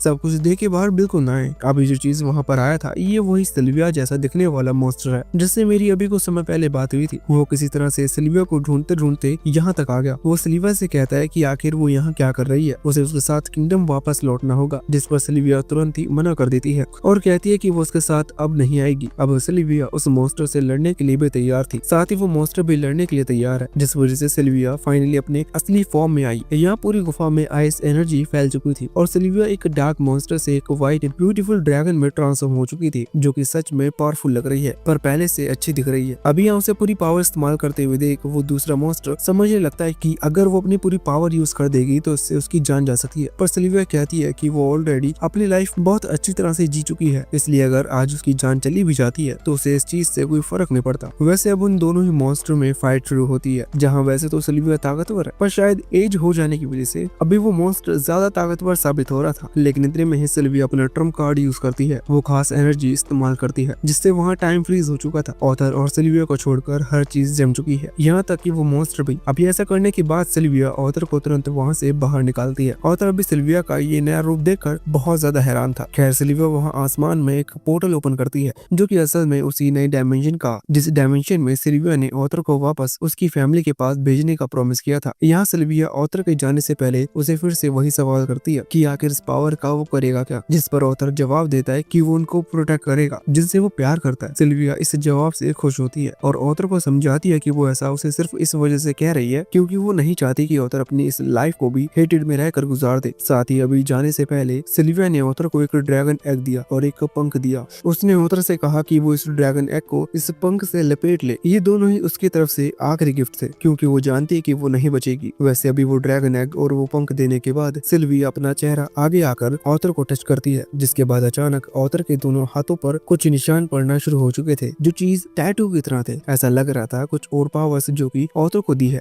जिनके बारे में अभी वो उसे नहीं बताती। खैर अभी वो ये जरूर बताती है कि जो डायमेंशन पोर्टल उसने क्रिएट किया है ये वो पहले भी क्रिएट कर सकती थी। हालांकि ऑथर ये सुनकर कहता है कि उसने ऐसा इसलिए नहीं किया क्योंकि बाहर बहुत खतरा है, पर सिल्विया कहती है कि नहीं, इसका रीजन कुछ और है। वो बताती है कि उसे ऑथर के साथ समय बिताना अच्छा लगा। इतनी खुश वो बहुत समय पहले हुई थी। वैसे अब ऑथर को अलविदा कहने का समय आ चुका था। हालांकि ऑथर भी उदास है और साथ ही उसे भी बुरा लग रहा है क्योंकि वो सिल्विया को इस तरह की हालत में छोड़ कर जा रहा है। अभी ऑथर भी समझ रहा था कि यहाँ क्या चल रहा है और शायद अब वो सिल्विया से कभी नहीं मिल पाएगा। ऑथर सिल्विया से माफी मांगते हुए कहता है कि मैं अपना प्रॉमिस पूरा नहीं कर पाया। मैंने कहा था कि मैं हमेशा उन्हें प्रोटेक्ट करूंगा जिनसे मैं प्यार करता हूँ, जो कि मेरी फैमिली है। ये सुनकर सिल्विया कहने लगती है कि ऐसा हो सकता है, तुम्हारी फैमिली तो तुम्हारे घर पर तुम्हारा इंतजार कर रही है। अभी ऑथर के फैमिली वर्ड का मतलब उसकी मदर या फादर से नहीं था, पर ये चीज सिल्विया भी जानती थी कि बस वो मजाक में ये बात कह रहा था। खैर ऑथर कहने लगता है कि मुझे इस चीज से फर्क नहीं पड़ता कि तुम एक मॉन्स्टर हो या ड्रैगन, तुमने मेरी मदद की, साथ ही मुझे ताकत दी जिससे शायद मैं आगे ज्यादा समय तक धरती पर सर्वाइव कर पाऊँ। इसी वजह से तुम मेरी फैमिली मेंबर हो। अगर मैं तुम्हें मदद नहीं कर सकता तो तुम मेरी ग्रैंड मदर हो। अभी ये सुनकर सिल्विया की आंखों में आंसू आ चुके थे। वो ऑथर से कहती है कि क्या तुम फिर से मुझे ग्रैंड मदर कह सकते हो। इस पर ऑथर फिर से ग्रैंड मदर कहता है। ये सुनकर सिल्विया को बहुत अच्छा लगता है, पर वो ऑथर को पीछे हटाती है और जाने को कहती है। ऑथर जैसे ही उस डायमेंशन पोर्टल में कदम रखता है तो वो तुरंत पलटते हुए कहता है कि क्या तुम मेरे साथ नहीं आ सकती, जिस पर सिल्विया जवाब नहीं देती। अचानक से ही वो डायमेंशन बंद हो जाता है। यहाँ सिल्विया ने भी समय को फिर से शुरू कर दिया था। समय की शुरुआत होते ही वहाँ से दूसरे मॉन्स्टर ने सिल्विया पर हमला किया, जो कि सीधा जाकर सिल्विया को हिट किया और उसकी बॉडी से बहुत ज्यादा खून निकला। सिल्विया जमीन पर गिर चुकी थी, बिल्कुल इस तरह से जैसे उसकी जान चली चली गई हो। हालांकि वो दूसरा मॉन्स्टर इस चीज पर यकीन नहीं कर पा रहा था क्योंकि वो सिल्विया की पावर से वाकिफ है। वो कह रहा था कि आखिर इतनी पावरफुल ड्रैगन एक अटैक में कैसे मर सकती है। हालांकि कंफर्म करने के लिए वो सिल्विया के पास आता है और ये चीज कंफर्म हो जाती है कि सिल्विया नाटक कर रही थी। वो तुरंत ही उठती है और उस मॉन्स्टर की तरफ एक बहुत ही खतरनाक हमला करती है जिससे जिंदा बचकर लौट पाना लगभग नामुमकिन के बराबर है। पर वो मॉन्स्टर बचा या नहीं ये तो फ्यूचर में ही पता चलेगा क्योंकि वहाँ से सीन वापस से ऑथर के पास आ चुका था जो कि अभी उस अलग डायमेंशन में ट्रेवल कर रहा है। वहाँ भी अभी उसे सिल्विया की बातें सुनाई दे रही थी। सिल्विया कह रही थी कि हमारे बीच जो भी बातें हुई थी वो तुम कभी मत बोलना क्योंकि शायद फिर से ये बात बताने के लिए मैं वहाँ नहीं होंगी। ऑथर इस चीज से बहुत दुखी होता है। सिल्विया कहती है कि तुम्हें बस अपने अंदर गुस्सा या किसी के प्रति नफरत नहीं लानी है, फिर तुम इजीली अपनी लाइफ अच्छी तरह से जी पाओगे। तुम्हें इस दुनिया को चेंज करना है। ऑथर कहता है कि आखिर मैं ऐसा कैसे कर सकता हूँ, जिस पर सिल्विया कहने लगती है कि भूलो मत तुम वही राजा हो जिसने एक वक्त पर अपनी दुनिया में राज किया है। ऑथर ये सुनकर बहुत ज्यादा हैरान था, साथ ही बहुत दुखी भी था क्योंकि वो समझ चुका था कि सिल्विया को शुरुआत से ये चीज पता थी कि आखिर वो है कौन। ऑथर ने बहुत बुरे काम किए हैं लेकिन ये जानते हुए बुरे काम किए हैं कि वो पूरे बुरे काम कर रहा था। इसी वजह से वो खुद भी ये जानता है कि वो कितना ज्यादा गलत आदमी है। हालांकि वो सब जानने के बाद भी सिल्विया ने उसकी इतनी ज्यादा मदद की। वो खुद से प्रॉमिस करता है कि वो सिल्विया को कभी नहीं भूलेगा। अभी अगले ही पल वो जंगल में आग खोलता है जहाँ उसके हाथ में अभी भी सिल्विया के दिए हुए वो तोहफे थे। वो उस अंडे को उस पंख में कवर कर अपने पास सेफली रख लेता है और जंगल के रास्ते आगे बढ़ना शुरू करता है। अभी ऑथर को अपने घर का रास्ता ढूंढना है। उसे ये चीज पता है कि उसके पेरेंट्स सिटी की तरफ गए हैं, इसलिए उसे सिटी की तरफ जाना होगा। सिल्विया ने वैसे तो उस डायमेंशन पोर्टल के थ्रू उस जंगल के मेन खतरनाक इलाके से निकाल दिया लेकिन अभी भी आगे एक जंगल है जिसे ऑथर को पार करना है। जंगल में चलते चलते उसे बहुत देर लगेगी, इसी वजह से वो अपने पैरों में एनर्जी फ्लोट कर यहाँ से वहाँ कूदते हुए आगे बढ़ रहा था जिससे उसकी स्पीड ज्यादा तेज हो चुकी थी। अभी अचानक से उसे कुछ इंसानों की बात करने की आवाज सुनाई देती है, इसलिए वो तुरंत ही एक पेड़ पर चढ़ जाता है और आगे बढ़ना शुरू करता है। जब वो वहाँ पहुँचता है तो उसे 4-5 लोग दिखाई देते हैं। ये लुटेरे थे जिन्होंने अभी अभी एक एल्फ गर्ल को पकड़ा है जिसे वो बेचने की तैयारी में है। ऑथर ये देखते ही समझ जाता है कि ये उन्हीं लुटेरों की तरह है जिन्होंने ऑथर और उसकी फैमिली को रास्ता रोका था। अभी इन लोगों को देखकर ऑथर को बहुत ही ज्यादा गुस्सा आ रहा था लेकिन उसी दौरान उस सिल्विया की कही हुई बात याद आती है कि उसे हमेशा सोच समझ कर डिसीजन लेना है। वैसे अभी अगर ऑथर यहाँ गुस्से में हमला कर देता तो ये बहुत ही बड़ी बेवकूफी होती। अभी सिल्विया की बात याद कर वो बेवकूफी नहीं दिखाता और पहले शांति से उन लोगों को नोटिस करता है। वो देखता है कि टोटल 4 लुटेरे हैं जो कि ऑब्वियसली साइज में और एज में उससे बहुत ज्यादा बड़े हैं जिनसे वो नॉर्मली नहीं लड़ पाएगा, इसलिए बस वो उन पर नजर रखता है। बाद में वो सभी उस एल्फ गर्ल को गाड़ी में बैठाते हैं और वहाँ से निकल पड़ते हैं। ऑथर उनका पीछा कर रहा था। वो तब तक पेड़ों पर छलांग लगाता रहता है जब तक वो लुटेरे अपनी गाड़ी फिर से नहीं रोकते। अभी रात हो चुकी थी, इसी वजह से वो वही जंगल में एक तंबू लगाकर रुकने का फैसला करते हैं। यहाँ से वो कल सुबह निकलेंगे। अभी ऑथर सोच रहा था कि उसके पास 2 ऑप्शन है, या तो वो किसी तरह से उस एल्फ गर्ल को बचा ले या फिर कुछ ना करे जिससे कि वो इन लोगों का पीछा करते हुए सिटी पहुंच सकता है। हालांकि जान बचाने का मौका होने के बाद भी अगर उसने जान नहीं बचाई तो शायद ये सिल्विया की मदद का अपमान करने जैसा होगा। इसी वजह से ऑथर खुद को नहीं रोक पाता। हालांकि वो डायरेक्टली उन चारों से लड़ने नहीं जा सकता, इसी वजह से वो थोड़ा प्लान बनाता है। सबसे पहले वो उस गाड़ी के आगे बंधे हुए वुल्फ पर कुछ पत्थर फेंकता है जो कि उस गाड़ी को खींचते हैं। अभी पत्थर लगने की वजह से वो वुल्फ चिल्लाने लगे थे जो आवाज सुनकर यहाँ वो लुटेरे जाग जाते हैं और तुरंत उनको शांत कराने के लिए आते हैं क्योंकि उनकी आवाज से कोई दूसरा पावरफुल मॉन्स्टर भी अट्रैक्ट हो सकता है। अभी जो लुटेरा सबसे पहले वहाँ आया था वो उन्हें शांत करा रहा था लेकिन इतने में ही ऑथर ने पूरी रफ्तार के साथ वहाँ छलांग लगाई और अपनी एनर्जी को एक शार्प ब्लेड में बदलते हुए उसे खत्म कर दिया। बाद में जब दूसरा लुटेरा आया तो ऑथर ने उस पर हमला करते हुए उसे भी मार दिया। फिर आया तीसरा लुटेरा जिस पर ऑथर ने हमला तो किया पर इसे उस लुटेरे की जान नहीं गई थी, इसीलिए उस लुटेरे ने चिल्लाकर अपने लीडर को भी सतर्क कर दिया। अभी वहाँ लीडर को जब पता चला कि एक लड़का जो कि मैजिक यूज कर सकता है वो उन्हें रोकने के लिए आया है तो वो लीडर हंसने लगा। उसे तो एक अपॉर्चुनिटी लग रही थी क्योंकि ऑथर जैसे बच्चे बहुत महंगे दामों पर बेचे जा सकते हैं। इसी वजह से उसने अपना वेपन तुरंत जमीन पर फेंक दिया क्योंकि उसे अब ऑथर को जिंदा पकड़ना है। अभी यहाँ ऑथर उस पर हमला कर रहा था लेकिन वो लुटेरा ऑथर उससे ज्यादा एक्सपीरियंस्ड है, इसी वजह से वो इजिली ऑथर के हमले को डोज कर ऑथर को पैर से पकड़ लेता है। वो कह रहा था कि यही तुम्हारा अंत है पर ऑथर कहता है कि ये तो शुरुआत है और इतना कहकर फायर स्पेल से उस लीडर का एक पैर जलाने की कोशिश करता है। अभी आग के कारण अचानक से लीडर ने ऑथर को छोड़ दिया था, साथ ही अब उसे बहुत ज्यादा गुस्सा भी आ चुका था। उसे अब ऑथर जिंदा नहीं पकड़ करना, उसे ऑथर की जान लेनी है जिससे वो अपना गुस्सा शांत कर सके। हालांकि उसकी बहुत बड़ी गलती थी, क्योंकि गुस्से में आकर जब वो हमला करने की कोशिश करता है तो ऑथर इजिली उसके हमले को टोश कर लेता है और बाद में एक डैगर को सीधा उसके सर की तरफ फेंक कर उसकी जान ले लेता है। ऑथर ने अभी 3 लोगों को मार दिया था, सिर्फ वो तीसरा वाला मेंबर बचा हुआ था जो कि वहाँ जमीन पर गिर चुका था। ऑथर उसके पास आता है। अभी वो तीसरा लुटेरा कह रहा था कि ऑथर उसे जाने दे, इसके बदले वो आज से गलत काम करना छोड़ देगा। हालांकि ऑथर को सिल्विया की सारी कही हुई बातें याद हैं, लेकिन ऑथर ये भी जानता है कि इस तरह के लोग नहीं सुधर सकते, इसलिए किसी और के साथ बुरा ना हो, इसी वजह से ऑथर को न्याय करना पड़ा और यहाँ उसे लुटेरों की जान लेनी पड़ी। अब ये सब करने के बाद ऑथर ने सभी लुटेरों के ऊपर कपड़ा डाल दिया था जिससे कि वो एल्फ गर्ल उन्हें ना देखे और फिर ऑथर उस गाड़ी में गया जहाँ उसने एल्फ गर्ल की आंखों पर से पट्टी हटाई और उससे बाहर ले आया। वो जो एल्फ गर्ल थी वो भी ऑथर की एज की ही लग रही थी, मतलब उसकी भी उम्र 4 या 5 साल की होगी। अभी वो ऑथर के हाथों पर लगी चोटों को नोटिस करती है, साथ ही वो हैरान है क्योंकि उसे समझ भी नहीं आया कि यहाँ पर क्या चल रहा है। ऑथर ने कहा कि ना जाने कैसे पर किसी इंसिडेंट में ही उन लुटेरों की जान चली गई, इसलिए अब तुम सेफ हो। वो एल्फ एक बच्ची है, इसी वजह से उसने ऑथर की बात भी मान ली थी, मतलब उसने विश्वास कर लिया था। अभी ऑथर अपने घर की तरफ निकलने वाला है, इसी वजह से वो तुरंत ही गाड़ी में और चीजें देखना शुरू करता है जहाँ उसे कुछ काम की चीज मिल जाती है, जैसे खाना वगैरह और साथ ही कुछ कपड़े वगैरह। उन्हें ऑथर ने बांध कर रख लिया था। अभी उस एल्फ गर्ल को गुड बाय कहकर ऑथर वहाँ से जाने लगा था, पर वो एल्फ गर्ल ऑथर को रोक लेती है और रिक्वेस्ट करती है कि ऑथर उसके घर तक छोड़ दे, क्योंकि उसके पेरेंट्स ने उसे कहानियां सुनाई हैं कि पेड़ पर अजीब से भूत रहते हैं जो कि बच्चों को खा जाते हैं। ऑथर सुनकर ही समझ गया था कि ये सिर्फ बच्चों को डराने वाली कहानी है जिससे बच्चे रात को जल्दी सो जाएं। हालांकि ये गलत बात है, बच्चों को ऐसी कहानी नहीं सुनानी चाहिए, लेकिन अब उस एल्फ गर्ल को कौन समझाए, इसी वजह से उसे ना चाहते हुए भी बात माननी पड़ती है।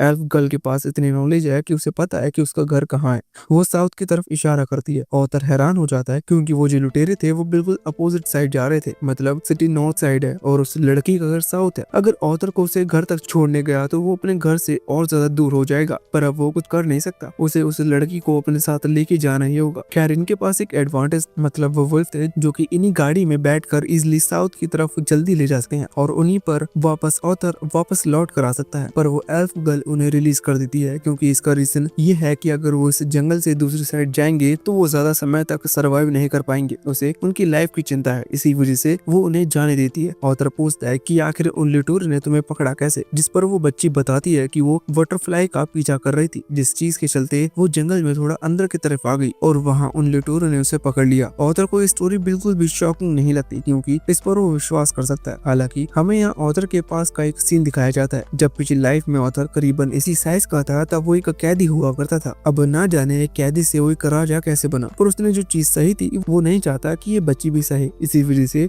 उसने मन बना लिया था कि वो उसे घर तक छोड़ कर आएगा। साथ ही जब वो उस लड़की को उन वुल्फ को छोड़ते हुए देखता है तो खुश हो जाता है क्योंकि उसे लग रहा था कि शायद उसने सही फैसला किया। वैसे अभी ये रात वहीं रुकते हैं पर अगली सुबह वहाँ से निकल पड़ते हैं। रास्ते में ऑथर फाइनली उस लड़की से उसका नाम पूछता है। वो एल्फ गर्ल बताती है कि उसका नाम टेसिया है। फिर वो ऑथर से उसका नाम पूछती है और ऑथर अपना नाम ऑथर बताता है। खैर रास्ते में लोग रुकते हैं जहाँ ऑथर अपने पास से कुछ हर्ब निकाल कर उन्हें पकाने लगा था जिन्हें वो खा सके। ऑथर खुद खाता है और टेसिया को भी देता है, साथ ही कहता है कि अगर तुम्हें भूख न लगी हो तो भी इसे खा लो क्योंकि हमें बहुत लंबी जर्नी तय करनी है, इस बीच हमें ताकत की जरूरत पड़ेगी। यही सेम चीज उससे सिल्विया ने कही थी, अगर तुम्हें भूख न लगी हो तो भी थोड़ा खाना खा लो, लेकिन जिससे शरीर में ताकत बनी रहती है। अभी ऑथर अपने आप में कुछ ज्यादा ही बड़बड़ा रहा था जो देखकर टेसिया हंसने लग जाती है। खैर ऑथर जब उसे वो बॉल देता है और टेसिया वो खाना खाती है तो उसे उसका टेस्ट पसंद नहीं आता। वो कहने लगती है कि उसे कुछ अच्छा खाना चाहिए, पर अभी जंगल में ऑथर कहाँ से अच्छा खाना लाता। इसी वजह से टेसिया ने वही सूप पी लिया और फिर इन लोगों ने अपनी जर्नी कंटिन्यू की। अभी रास्ते में ऑथर टेसिया से उसकी जगह के बारे में पूछता है, जिस पर टेसिया कहती है कि वो अपने होम पैलेस की एनर्जी को महसूस करके अपने घर का पता लगाती है। वो आसपास फ्लर्ट करती उस माना एनर्जी को भी दिखा रही थी जिससे वो अपने घर का पता लगा रही थी। वो कहती है कि अभी तक मैंने एनर्जी एब्सॉर्ब करना नहीं सीखा, जल्दी मैं ऐसा सीख लूंगी और इससे मेरे मास्टर बहुत खुश होंगे। ऑथर ये सुनकर हैरान था। वो कहने लगता है कि क्या तुम्हारे एल्फ नेशन में भी स्कूल होते हैं, जो चीज टेसिया को समझ में नहीं आई थी। खैर आगे बढ़ते हुए इन्हें रात हो चुकी थी, इसी वजह से ऑथर तुरंत ही एक टेंट लगाता है जिसमें टेसिया सो जाती है। अभी ऑथर अंदर इसलिए नहीं गया था क्योंकि ऑथर को वुल्फ की आवाज सुनाई दे रही थी, उन्हीं वुल्फ की जिन्हें टेसिया ने रिलीज कर दिया था। ऑथर सोच रहा था कि कहीं टेसिया ने कोई गलत डिसीजन तो नहीं ले लिया, क्योंकि तब ऑथर के पास मौका था, अगर वो चाहता तो उन वुल्फ को खत्म कर सकता था, लेकिन अब जंगल में आजाद घूम रहे हैं और स्मेल के थ्रू कभी भी इन पर हमला कर सकते हैं।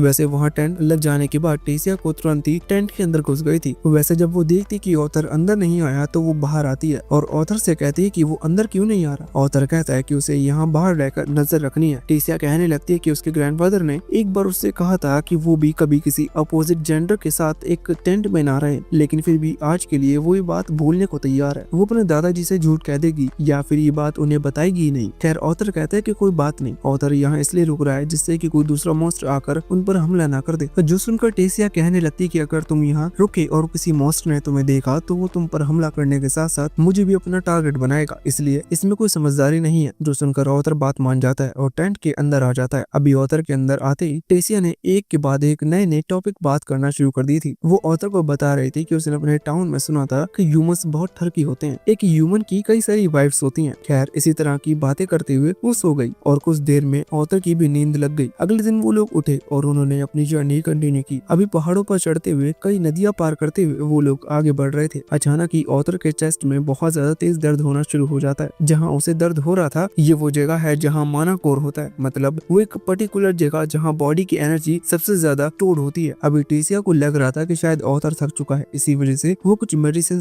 जिनके बारे में उसे थोड़ी बहुत नॉलेज है उन्हें देखने वहाँ से जंगल की तरफ चली जाती है। ऑथर भी उसके जाते ही तुरंत एक पेड़ से टिक कर बैठ गया था। ऑथर उसे नहीं दिखाना चाहता कि वो कितना ज्यादा थक चुका है, क्योंकि इससे टेसिया चिंता करेगी। वैसे इतने में ही वहाँ एक हॉर्न वुल्फ की एंट्री होती है। ये इन्हीं में से एक है जिन्हें टेसिया ने रिलीज किया था। उसे देखकर ऑथर घबरा गया था क्योंकि ऑथर को लगा कि शायद वो हमला करने वाला है। उसके वहाँ पहुँचते ही दूसरे रास्ते से टेसिया भी वहाँ आ गई। टेसिया को वहाँ देखकर ऑथर तुरंत ही उसे वहाँ से भागने का कहता है, क्योंकि ऑथर अभी थका हुआ है, इसलिए ऑथर को डर है कि शायद वो टेसिया को प्रोटेक्ट नहीं कर पाएगा। लेकिन इतने में ही उस हॉर्न वुल्फ ने अपने मुंह में पकड़ा हुआ एक जानवर वहाँ जमीन पर गिरा दिया जिसे वो मार कर लाया था और खुद वहाँ से चला गया। अब ये सारी चीज देखकर टेसिया ऑथर से कह रही थी कि शायद वो मदद के लिए हमें शुक्रिया कहना चाहता था, इसी वजह से ये चीज हमारे लिए तोहफे के तौर पर लाया। रात के समय ये उस जानवर को ही पका कर खा लेते हैं। जिसके बाद उन्होंने फिर से टेंट लगा लिया था। जहाँ ऑथर जब अंदर सोने के लिए आया तब वो बहुत ज्यादा थक चुका था। अभी ऑथर को बहुत नींद आ रही थी, लेकिन टेसिया की बातें नहीं रुक रही थी। अभी जब वो सारी बातें बता रही थी तो उसी बीच ऑथर की नींद लग गई, जिसके बाद टेसिया ने उसे वहीं पड़ा एक चादर उड़ा दिया और खुद भी सो गई। अगले दिन ये दोनों फिर से जागे और अपनी जर्नी कंटिन्यू की। अभी इस बीच ऑथर को फिर से चेस्ट में बहुत ज्यादा दर्द हो रहा था, साथ ही वो सच में बहुत ज्यादा थक चुका है, लेकिन ये चीज वो दिखाना नहीं चाहता। हालांकि वैसे तो टेसिया भी ये चीज नोटिस कर चुकी है, इसी वजह से वो पूछ रही थी कि क्या तुम बहुत ज्यादा थक चुके हो, पर ऑथर कहता है कि बिल्कुल नहीं, अब तो मैं तुम्हारे घर तक पहुंचे बिना नहीं रुकने वाला। जिसके बाद वो लोग आगे बढ़ना शुरू करते हैं। अभी वो दोनों ही टेसिया के विलेज के बहुत ज्यादा नजदीक आ चुके थे, इसलिए टेसिया रास्ते में रुक कर ऑथर को एक निकनेम देती है, पर हमें उस निकनेम से क्या मतलब, क्योंकि हम तो ऑथर को ऑथर ही कहेंगे। हालांकि ऑथर टेसिया को निकनेम देते हुए उसे रॉयल हाइनेस कह रहा था। ये एक अंग्रेजी शब्द है जो कि किसी प्रिंसेस या किसी क्वीन के लिए यूज किया जाता है। हालांकि ये वर्ड सुनकर टेसिया का रिएक्शन थोड़ा सा चेंज हुआ और वो कहने लगी वो सिर्फ ऑथर को निकनेम इसलिए दे रही है क्योंकि वो ऑथर को अपना फ्रेंड मानती है। ऑथर के लिए फीलिंग बहुत अलग थी, क्योंकि पेरेंट्स मिलने के बाद ऑथर ने एक बच्चे की फीलिंग को समझा, साथ ही ये समझा कि जो लोग आपसे प्यार करते हैं उनके साथ रहना कैसा होता है, लेकिन एक दोस्त की फीलिंग और ऑथर अभी तक महसूस नहीं किया था। ये आज पहली बार है जब किसी ने उसे दोस्त कहा, और वो भी सच में। उसकी पिछली लाइफ के दोस्त को दोस्त नहीं कहा जा सकता। खैर अभी ये लोग फिर से आगे बढ़ना शुरू करते हैं और फाइनली ये उस जगह पहुंच जाते हैं जहाँ से टेसिया का विलेज शुरू होता है। सामने एक पेड़ था जिसमें एक कट लगा हुआ है जहाँ से किसी तरह की एनर्जी रिलीज हो रही है। ये जगह एक सीक्रेट रास्ते की तरह है। वहाँ आकर टेसिया उस रास्ते की तरफ बढ़ती है और उसके अंदर जाने लगती है। अभी वो ऑथर को भी बाहर बुला रही थी, साथ ही उसने हाथ भी आगे बढ़ाया। ऑथर सोच रहा था कि वो टेसिया के साथ जाए या नहीं, पर अचानक ही उसने हाथ पकड़ लिया और वो भी अंदर चला गया। अभी ऑथर कुछ ज्यादा ही थक चुका था, इसलिए अंदर आते ही वो जमीन पर गिर पड़ा। जब उसने थोड़ा होश संभाला और फिर उसे खड़ा होने की हिम्मत आई तो उसने नोटिस किया कि कई सारे गार्ड उसके सामने खड़े हुए हैं। उन्होंने ऑथर को उठता देख तुरंत ही उसे पकड़ लिया और उसकी गर्दन पर तलवार रख दी। वो कह रहे थे कि वो उन दोनों को पोर्टल से पार होते ही नोटिस कर चुके थे।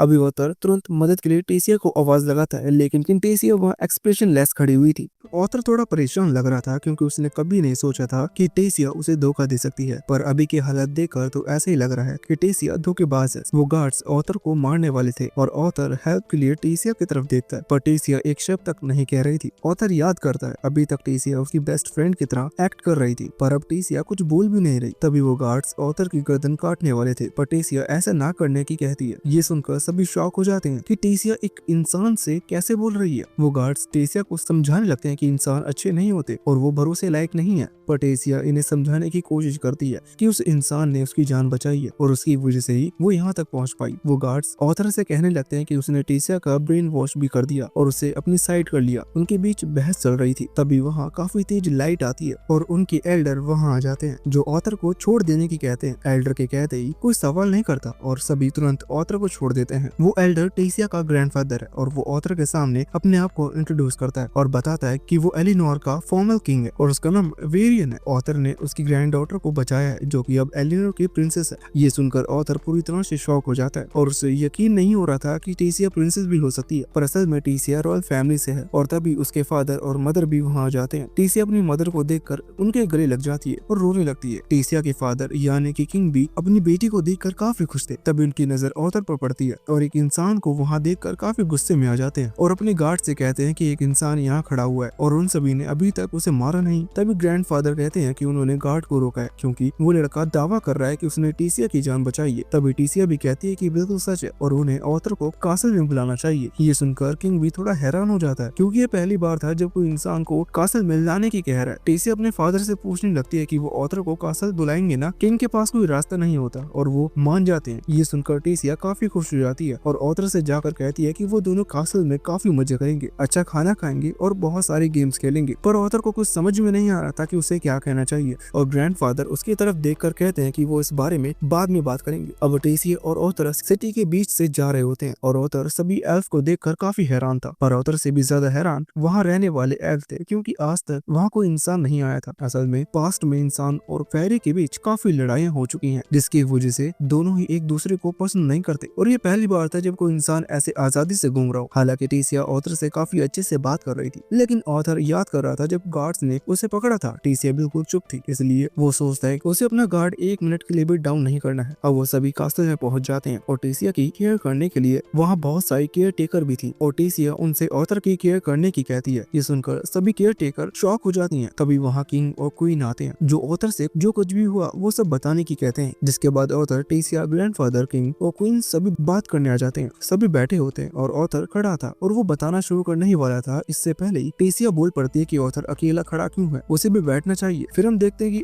ऑथर को भी कुर्सी दे दी जाती है। अब ऑथर अपने बारे में सभी को बताता है और जो कुछ भी उसके और टीसिया के साथ हुआ सब डिटेल में बताने लगता है। किंग स्लेव ट्रेडर वाली बात सुनाकर काफी गुस्से में आ जाता है और कहने लगता है वो लोग भी इंसान ही होंगे, इंसान हमेशा ऐसा कमीनापन करते हैं। पर ऑथर बताता है कि ये सिर्फ एक प्रोफेशन है जो कि कहीं भी हो सकता है और कहता है कि यहाँ फेरी किंगडम में भी हो सकता है। अब ग्रैंडफादर ऑथर से पूछता है कि जब उसने स्लेव ट्रेडर के साथ एनकाउंटर किया तो टीसिया को कैसे बचाया, उनके साथ बात की या उनके सामने भीख मांगी। ये सुनकर ऑथर कहता है कि वो भले ही बच्चा है पर वो एक मेज भी है। ग्रैंडफादर पूछते हैं इसका मतलब उसने अकेले उन सभी को हराया और टीसिया को बचाया, जिस पर ऑथर हाँ करता है। ये सुनकर सभी गार्ड्स काफी भड़क जाते हैं और एक तो ऑथर को मारने भी आने लगता है। टीसिया बताते हैं ये सब सच है, वो स्लेव ट्रेडर उसे किडनैप करने की कोशिश कर रहे थे और यहाँ तक कि उसने ये भी सुना था कि वो उसे बेचने का प्लान बना रहे हैं। टीसिया ये सब याद करके इमोशनल हो जाती है और अपनी मदर के गले से लग जाती है। फिर किंग खड़ा होता है और ऑथर से पूछता है कि वो उसकी बात पर भरोसा करता है और वो मान रहा है कि ये सब सच है। अब ऑथर बताता है कि वो अपनी फैमिली को काफी ज्यादा मिस कर रहा है, इसलिए किंग से उसे 7 किंगडम पहुंचाने में मदद करने की कहता है क्योंकि उसकी फैमिली वही है। ये सुनकर किंग काफी गुस्से में आ जाता है और कहने लगता है कि क्या ऑथर को लगता है कि उसने उनके लिए कुछ किया है इसलिए अब वो एक इंसान की मदद करेगा। किंग तो ऑथर की मदद करने के लिए बिल्कुल भी नहीं मान रहा था, पर टीसिया अपने फादर को गुस्से में देखने लगती है, जिसकी वजह से किंग डरते हुए कहता है कि 7 साल में एक बार गेट ओपन होता है जिसमें तीनों ट्राइब के हेड मिलते हैं, पर वो गेट अभी 2 साल पहले ही ओपन हुआ था और अगली बार खुलने में अभी 5 साल है। पर किंग इतने टाइम तक किसी इंसान को अपने साथ नहीं रख सकता, इसलिए वो ऑथर से कहता है कि वो अपने गार्ड को उसे घर पहुंचाने का ऑर्डर देगा और कल से ही ऑथर को घर पहुंचाने का काम शुरू हो जाएगा। ये सुनकर ऑथर खुश होता है और चैन की सांस लेता है, लेकिन तभी ऑथर के सीने पर दर्द वापस से शुरू होता है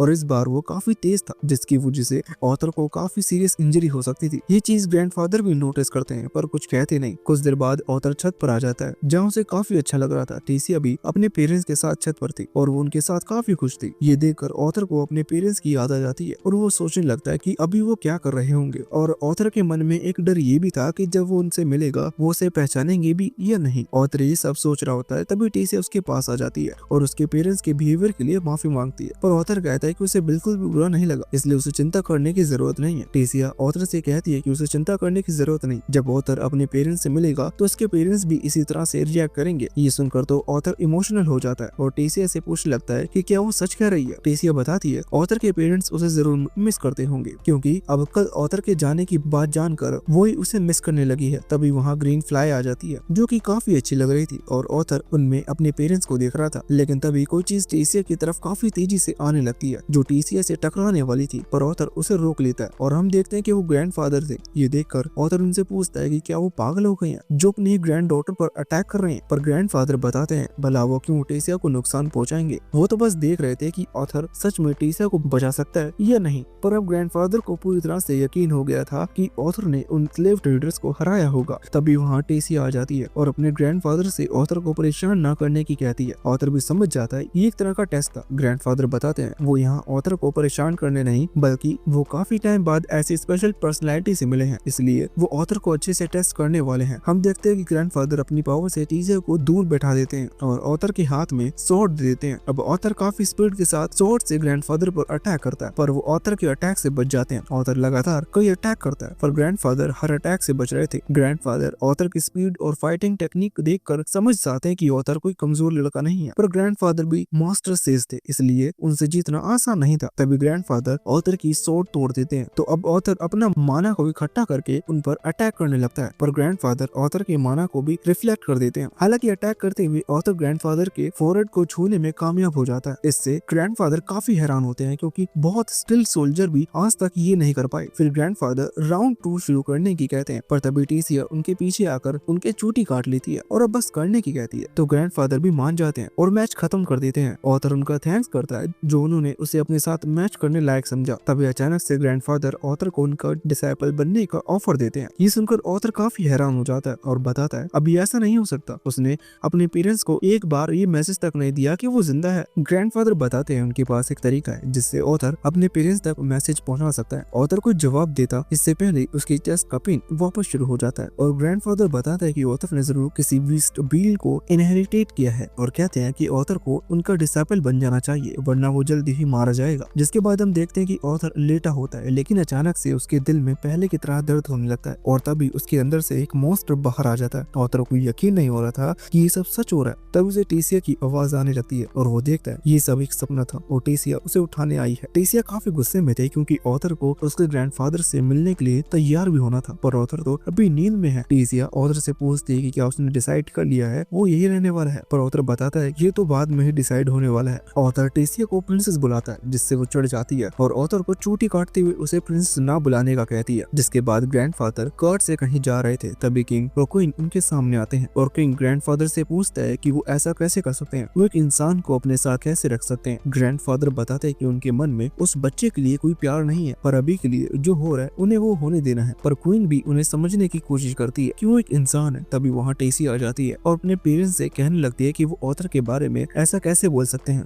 उसने उसकी जान बचाई है। ये सब सुनकर किंग काफी गुस्से में आ जाते हैं और टेसिया को चुप होने की कहते हैं। तभी वहाँ ऑथर भी आ जाता है। फिर टेसिया और ऑथर भी कार्ट में बैठकर वहाँ से चले जाते हैं। ऑथर ग्रैंडफादर से पूछता है कि उन्होंने जो अपने दोस्त का अगर बताया वो कितना दूर है, पर ग्रैंडफादर ऑथर के साथ दोस्तों की तरह बात कर रहे थे जिसकी वजह से वो उनसे पूछता है उन्हें क्या हो गया। ग्रैंडफादर बताते हैं जगह के हिसाब से उनकी पर्सनैलिटी भी चेंज हो जाती है। टेसिया काफी थकी हुई थी और वो ऑथर के कंधे पर सर रखकर सोने लगती है। ग्रैंडफादर बताते हैं टेसिया पूरी रात ऑथर की चिंता कर रही थी जिसकी वजह से वो आज इतनी थकी हुई है। फिर ग्रैंडफादर बताते हैं टेसिया थ्रोन की अकेली दावेदार है जिसकी वजह से उसे काफी अकेले माहौल में रहना पड़ा और उसके जितने भी दोस्त थे सब धोखेबाज निकले, पर ऑथर अकेला ऐसा है जिससे टेसिया आज तक इतना घुल मिल पाई। आज से पहले ग्रैंडफादर ने कभी टेसिया को उतना खुश नहीं देखा था, इसलिए ग्रैंडफादर ऑथर को थैंक्स भी कहते हैं। कुछ देर बाद वो सभी ग्रैंडफादर की दोस्त के घर पहुंच जाते हैं और सभी को लग रहा था कि ग्रैंडफादर अपने दोस्त से मिलने के लिए खुश होंगे, पर वो दोस्त के गेट पर लात मारते हुए जोर से चिल्लाकर उन्हें बाहर आने के कहने लगते हैं। तभी एक ओल्ड लेडी बाहर आती है जो उनकी दोस्त थी और वो एक स्पेशल मेज भी थी। फिर वो सभी घर में आ जाते हैं और ऑथर ग्रैंडफादर से पूछता है कि वो उसे उसके पेरेंट्स से कैसे कनेक्ट करवाने वाले हैं, जिससे ग्रैंडफादर की दोस्त समझ जाती है कि वो ऑथर को उसके पेरेंट्स से बात करवाने लाए हैं। तो वो एक पानी से भरा बाउल ऑथर के सामने रखती है और ऑथर को उसमें देखने की कहती है। फिर वो अपना मैजिक करना शुरू करती है। ऑथर पूरे ध्यान से अपने पेरेंट्स के बारे में सोचने लगता है और हम ऑथर के पेरेंट्स को देखते हैं जो खाना खा रहे थे, लेकिन अचानक से उन्हें ऑथर की याद आने लगती है क्योंकि जो डिश वो खा रहे थे वो ऑथर की भी फेवरेट थी। ऑथर के पेरेंट्स अपने आप को कोसने लगते हैं कि उनकी ही गलती थी, उस दिन अगर वैसा कुछ भी नहीं हुआ होता तो आज भी ऑथर उनके साथ होता। तभी अचानक से उन्हें ऑथर की आवाज आती है और ऑथर उन्हें बताता है कि वो वो जिंदा है, वो ठीक भी है, और बताता है कि अभी एक एल्फ के किंगडम में है, पर अभी वो उसके पास नहीं आ सकता क्योंकि उसकी बॉडी के साथ कुछ दिक्कत है। एक बार वो उस दिक्कत को ठीक कर ले तो तुरंत उनके पास आ जाएगा। ऑथर की ठीक होने की बात सुनकर उसके पेरेंट्स काफी खुश हो जाते हैं और ऑथर भी काफी खुश था, पर अपने पेरेंट्स से ना मिल पाने का भी दुख था। अब ऑथर ग्रैंडफादर का डिसाइपल बनने के लिए मान जाता है। इधर किंग अभी भी इस बात को एक्सेप्ट नहीं कर पा रहा था कि एक इंसान उनके साथ रहने वाला है। इसी वजह से टेसिया वापस अपने फादर पर चिल्लाने लगती है और ग्रैंडफादर किंग से कहते हैं कि वो पूरे किंगडम में ये बात फैला दे कि मास्टर सेज खुद ऑथर को ट्रेन करने वाले हैं। अब किंग और कोई इनके पास कोई दूसरा रास्ता नहीं रहता, इसलिए वो भी मान जाते हैं। जिसके बाद किंग अच्छे से ऑथर का वेलकम करता है जैसा ऑथर उनकी फैमिली का पार्ट हो, और साथ ही ऑथर से माफी भी मांगते हैं क्योंकि शुरुआत में उन्होंने उनके साथ काफी बुरा बिहेव किया था। अब वो दोनों भी काफी खुश थे, तो टेसिया अपने पेरेंट्स से पूछती है कि क्या वो ऑथर के साथ बाहर खेलने जा सकती है। जिसके बाद टेसिया ऑथर के साथ बाहर जाती है और दोनों ही काफी खुश दिख रहे थे। टेसिया ऑथर को पूरा किंगडम दिखाना चाहती थी, लेकिन तभी उसका शोल्डर एक लड़के से टकरा जाता है और वो लड़के ऑथर के इंसान होने की वजह से उसकी बेइज्जती करने लगते हैं और कहते हैं मास्टर सेज ने उसे एक्सेप्ट किया होगा, पर उन्होंने नहीं। अब वो लड़का टेसिया से कहता है प्रिंसेस को उसके जैसे किसी हाई फैमिली वाले के साथ घूमना चाहिए, ना कि किसी इंसान के साथ। अब वो लड़का अपनी फैमिली की बड़ाई करने लगता है और ऑथर समझ जाता है कि ये कोई फेक लड़का है, इसलिए ऑथर एक्टिंग करते हुए कहता है कि उसे पता नहीं था कि वो इतनी बड़ी फैमिली से आया है, इसलिए उसके सामने झुक जाता है। पर ऑथर सिर्फ मजाक बना रहा था, जिससे वो लड़का चिढ़ जाता है।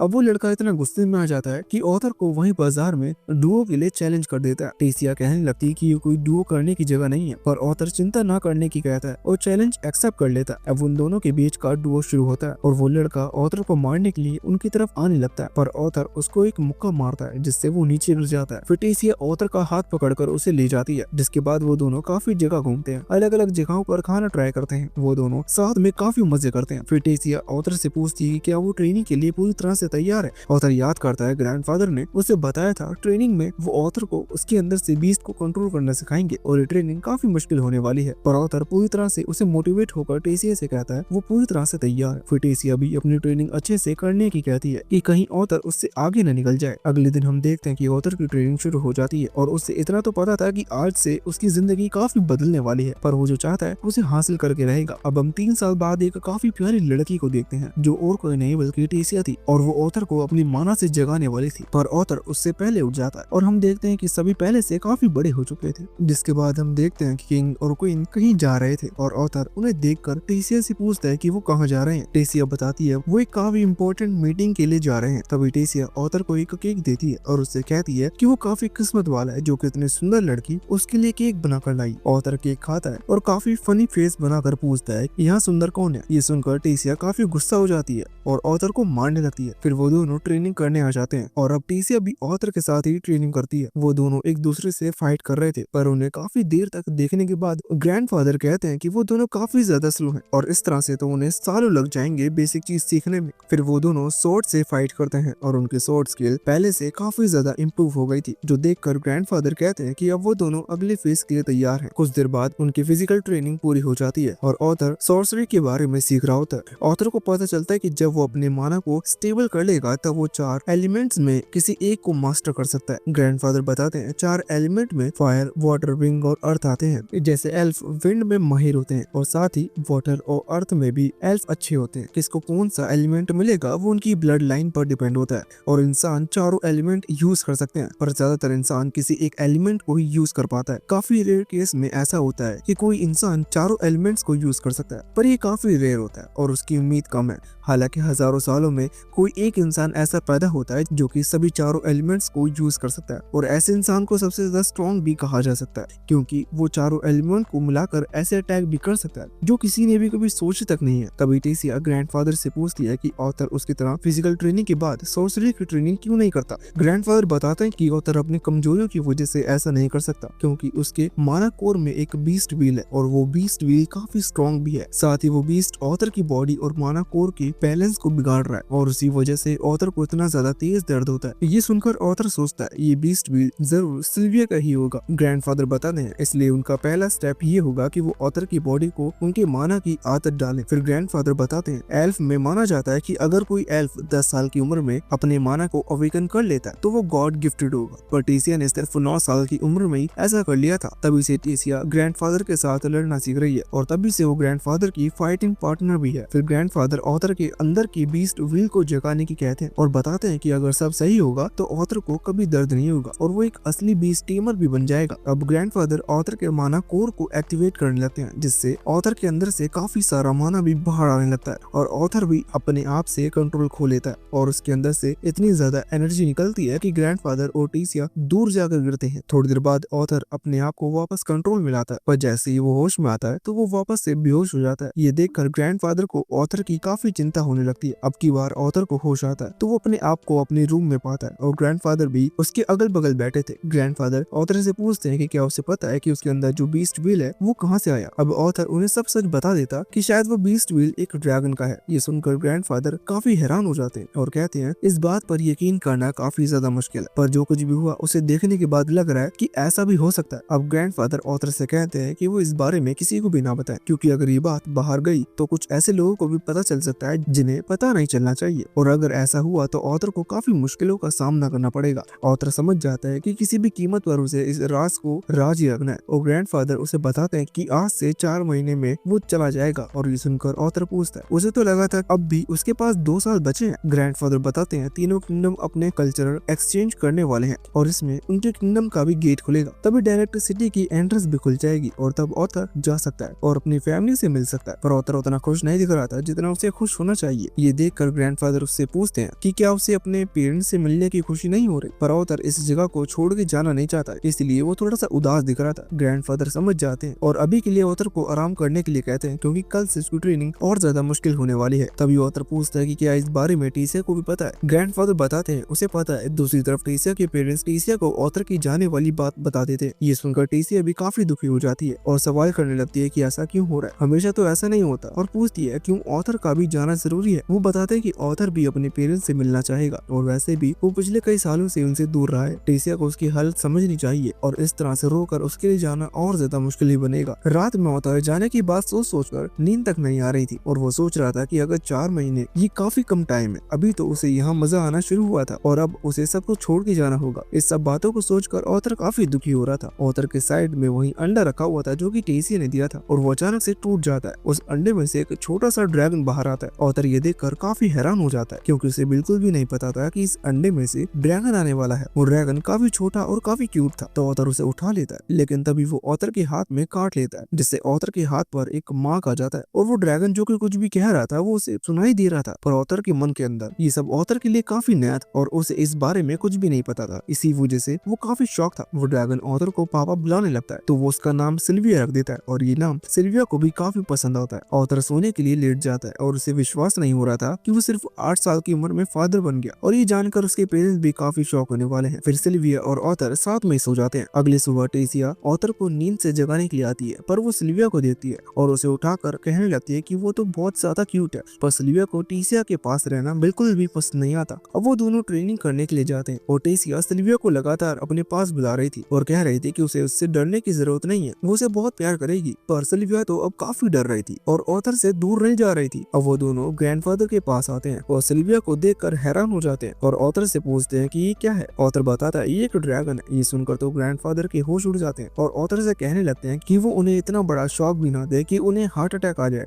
ग्रैंडफादर बताते हैं ऑथर के अंदर की बीस्ट व्हील पूरी तरह से मैनेज हो गई है। तभी ये ड्रैगन बाहर आया। ऑथर इन सब बातों से काफी डर रहा था, क्योंकि उसे समझ में नहीं आ रहा था कि ये सब उसके साथ क्यों हो रहा है। तो ग्रैंडफादर ऑथर को चिंता ना करने की कहते हैं, क्योंकि वो लोगों को बताएंगे ही नहीं कि एक ड्रैगन है, वो सभी को सिर्फ इतना ही बताएंगे कि एक रेयर माना बीस्ट है। तो ऑथर भी इसके लिए मान जाता है, जिसके बाद उनकी ट्रेनिंग शुरू होती है और ग्रैंडफादर ऑथर से कहते हैं कि अब तो वो एक बीस्ट टीमर बन चुका है, तो उसे अब ज्यादा से ज्यादा एक्सरसाइज करनी होगी, जिससे वो अपने बीस्ट और माना को साथ में यूज कर सके। ग्रैंडफादर बताते हैं इसका सबसे अच्छा तरीका कॉम्बैट ट्रेनिंग करना है और इसके लिए ऑथर को ज्यादा से ज्यादा फाइट करनी होगी। ये कहते ही ग्रैंडफादर अपनी पूरी पावर यूज करने लगते हैं, जिससे उनकी स्पीड काफी तेज हो जाती है और ये देखकर सभी काफी हैरान हो जाते हैं। ग्रैंडफादर ऑथर के पीछे आकर उसके कंधे पर हाथ रखते हैं और उसे फाइट करने की कहते हैं, पर ऑथर को समझ में नहीं आ रहा था कि उसे क्या करना चाहिए, क्योंकि उसे ग्रैंडफादर दिख तक नहीं रहे थे। ऑथर इतना ज्यादा डर गया था कि वो हार मान लेता है और ग्रैंडफादर भी रुक जाते हैं। ऑथर बताता है कि वो इतना ज्यादा तेज हो गए थे कि वो उन्हें सेंस तक नहीं कर पा रहा था, तो वो उनसे कैसे फाइट करता। ग्रैंडफादर बताते हैं जिस टेक्निक का उन्होंने यूज किया उसे शैडो पैंथर कहते हैं। इससे वो विंड मैजिक की ही तरह यूज करते हैं।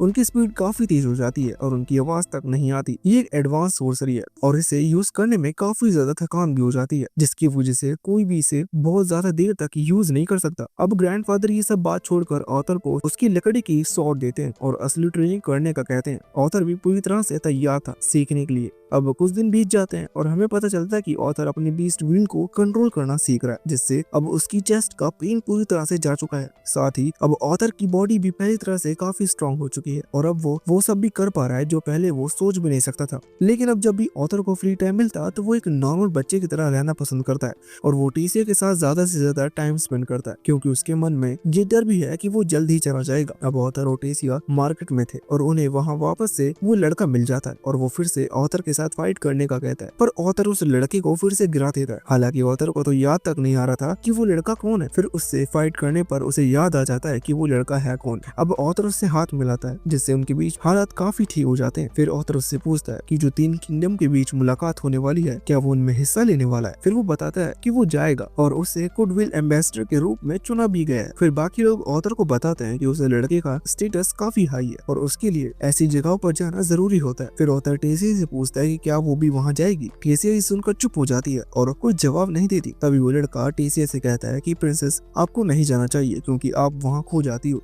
ये सुनकर टेसिया उस लड़के को एक पंच मारती है और वो हवा में गायब हो जाता है। ये देखकर वहाँ काफी भीड़ इकट्ठा होने लगती है तो ऑथर टेसिया को वहाँ से लेकर भागता है। टेसिया ऑथर को रुक कर पूछती है क्या हुआ। ऑथर बताता है वो यहाँ की प्रिंसेस है और इस तरह से वो अपने लोगों को नहीं मार सकती। ये बोलने के बाद ऑथर याद करता है उसे किसी को ये सीख देने का कोई हक नहीं है, क्योंकि अपनी पिछली लाइफ में वो खुद अपने लोगों को मारता था। तभी टेसिया कहती है कि ऑथर उस इवेंट में जाने वाला है पर वो वहाँ नहीं जा सकती। ऊपर से ऑथर उसके ऊपर चिल्ला रहा है जैसे फादर चिल्लाते हैं। टेसिया रोने लगती है और वहाँ से भाग कर चली जाती है। ये सब सुनकर ऑथर काफी शॉक हो जाता है और कुछ कह नहीं पाता। रात में टेसिया अपने रूम में रो रही थी, तभी ऑथर वहाँ आता है और टेसिया से कहता है कि वो पहले रात में जंगल में जाया करता था, क्यों ना वो आज भी जाए। फिर ऑथर टेसिया के कान पर ग्रीन फ्लाई लगा देता है, जिससे टेसिया खुश हो जाती है और जाने के लिए भी मान जाती है। फिर वो दोनों जंगल में आ जाते हैं और टेसिया पूछती है कि क्या इस तरह के जंगल में जाना उनके लिए सेफ होगा, क्योंकि सभी ने उन्हें रात में जंगल में जाने के लिए मना किया है। पर ऑथर कहता है कि अगर कुछ होता है तो वो उसे बचा लेगा, इसलिए उसे चिंता करने की जरूरत नहीं है। फिर ऑथर टेसिया को उन जानवरों को दिखाता है जिन्हें उन दोनों ने बचाया था। टेसिया उन्हें ठीक देखकर काफी खुश होती है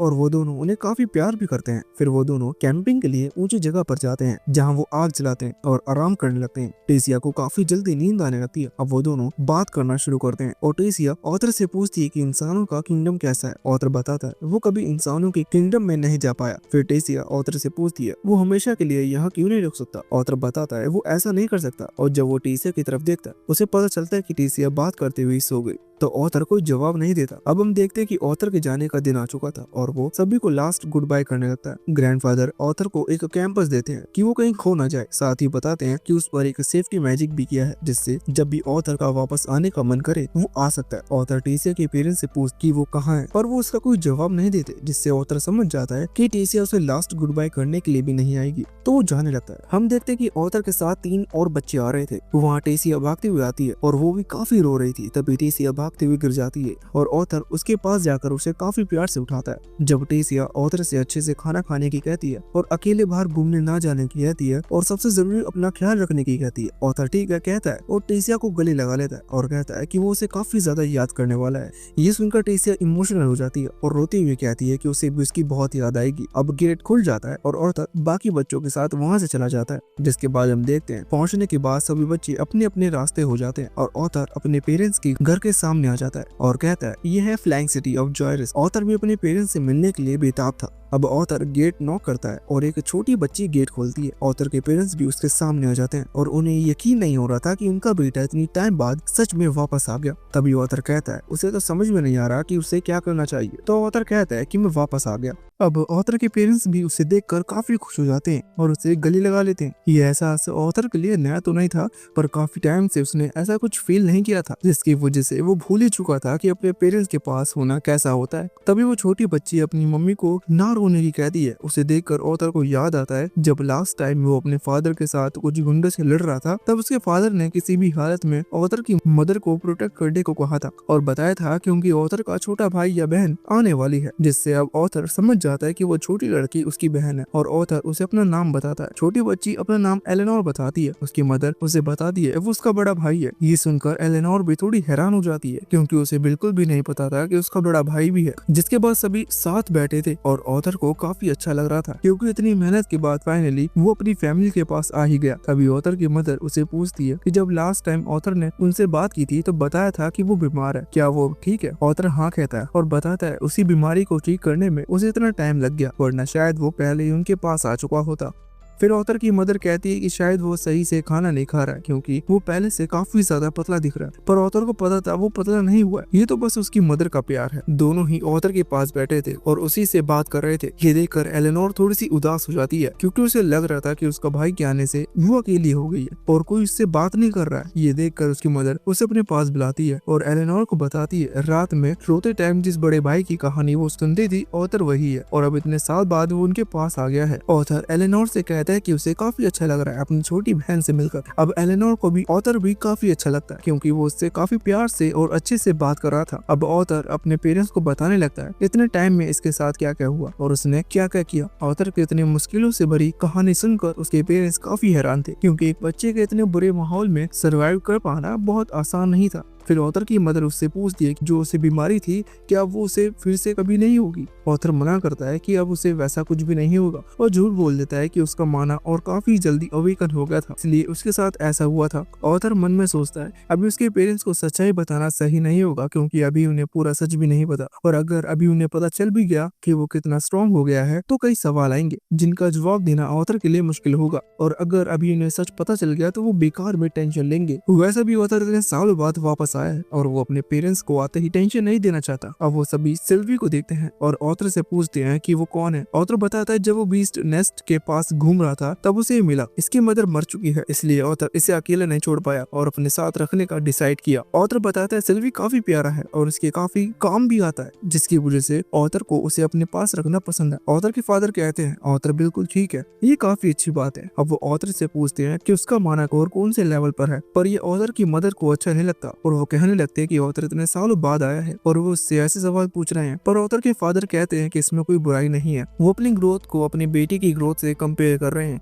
ऑथर अपने फादर रेया से पूछता है कि वो आजकल क्या कर रहे हैं, जिस पर रेया जवाब देता है कि उन्हें हेल्थ या ऑक्यूपेशन हाउस में जॉब मिल गई है और वो वहाँ की सिक्योरिटी टीम के इंचार्ज है। ऑथर कहता है ये तो काफी अच्छा जॉब है और पूछता है उसका माना कोर कौन कौन से लेवल पर है। रेया बताते हैं कि उन्होंने कुछ टाइम पहले ही डीप ऑरेंज हिट किया था। अब ऑथर हमें बताता है कि माना का कलर असेंडिंग ऑर्डर में होता है और शुरुआत का कलर ब्लैक है, जिसके बाद रेड, ऑरेंज, सिल्वर, येलो और व्हाइट, हर कलर में 3 स्टेज होते हैं, डीप, स्टैंडर्ड और लाइट। ऑथर अपने फादर की तरफ देखते हुए सोचता है वो एक ओमेंडर है जिसका मतलब वो रोज फिजिकल ट्रेनिंग करते होंगे जिससे उनका माना स्टेज इम्प्रूव होता है। अब ऑथर बताता है उसका स्टेज लाइट रेड है। ये सुनकर रिया हैरान हो जाते हैं क्योंकि ऑथर उनके बराबर आने वाला है। अब रिया उनसे पूछने लगता है कि वो इतनी जल्दी यहाँ तक कैसे पहुंचा। ऑथर को जवाब देता इससे पहले ही रिया उसे चलकर फाइट करने की कहते हैं। ऑथर भी इसके लिए मान जाता है। ऑथर अपनी फैमिली को वापस देकर खुश था। तभी वहाँ एक अंकल अपनी फैमिली को लेकर आ जाते हैं और वो रिया से पूछते हैं क्या ये सच में उन्हीं का बेटा है जो आज जिंदा है।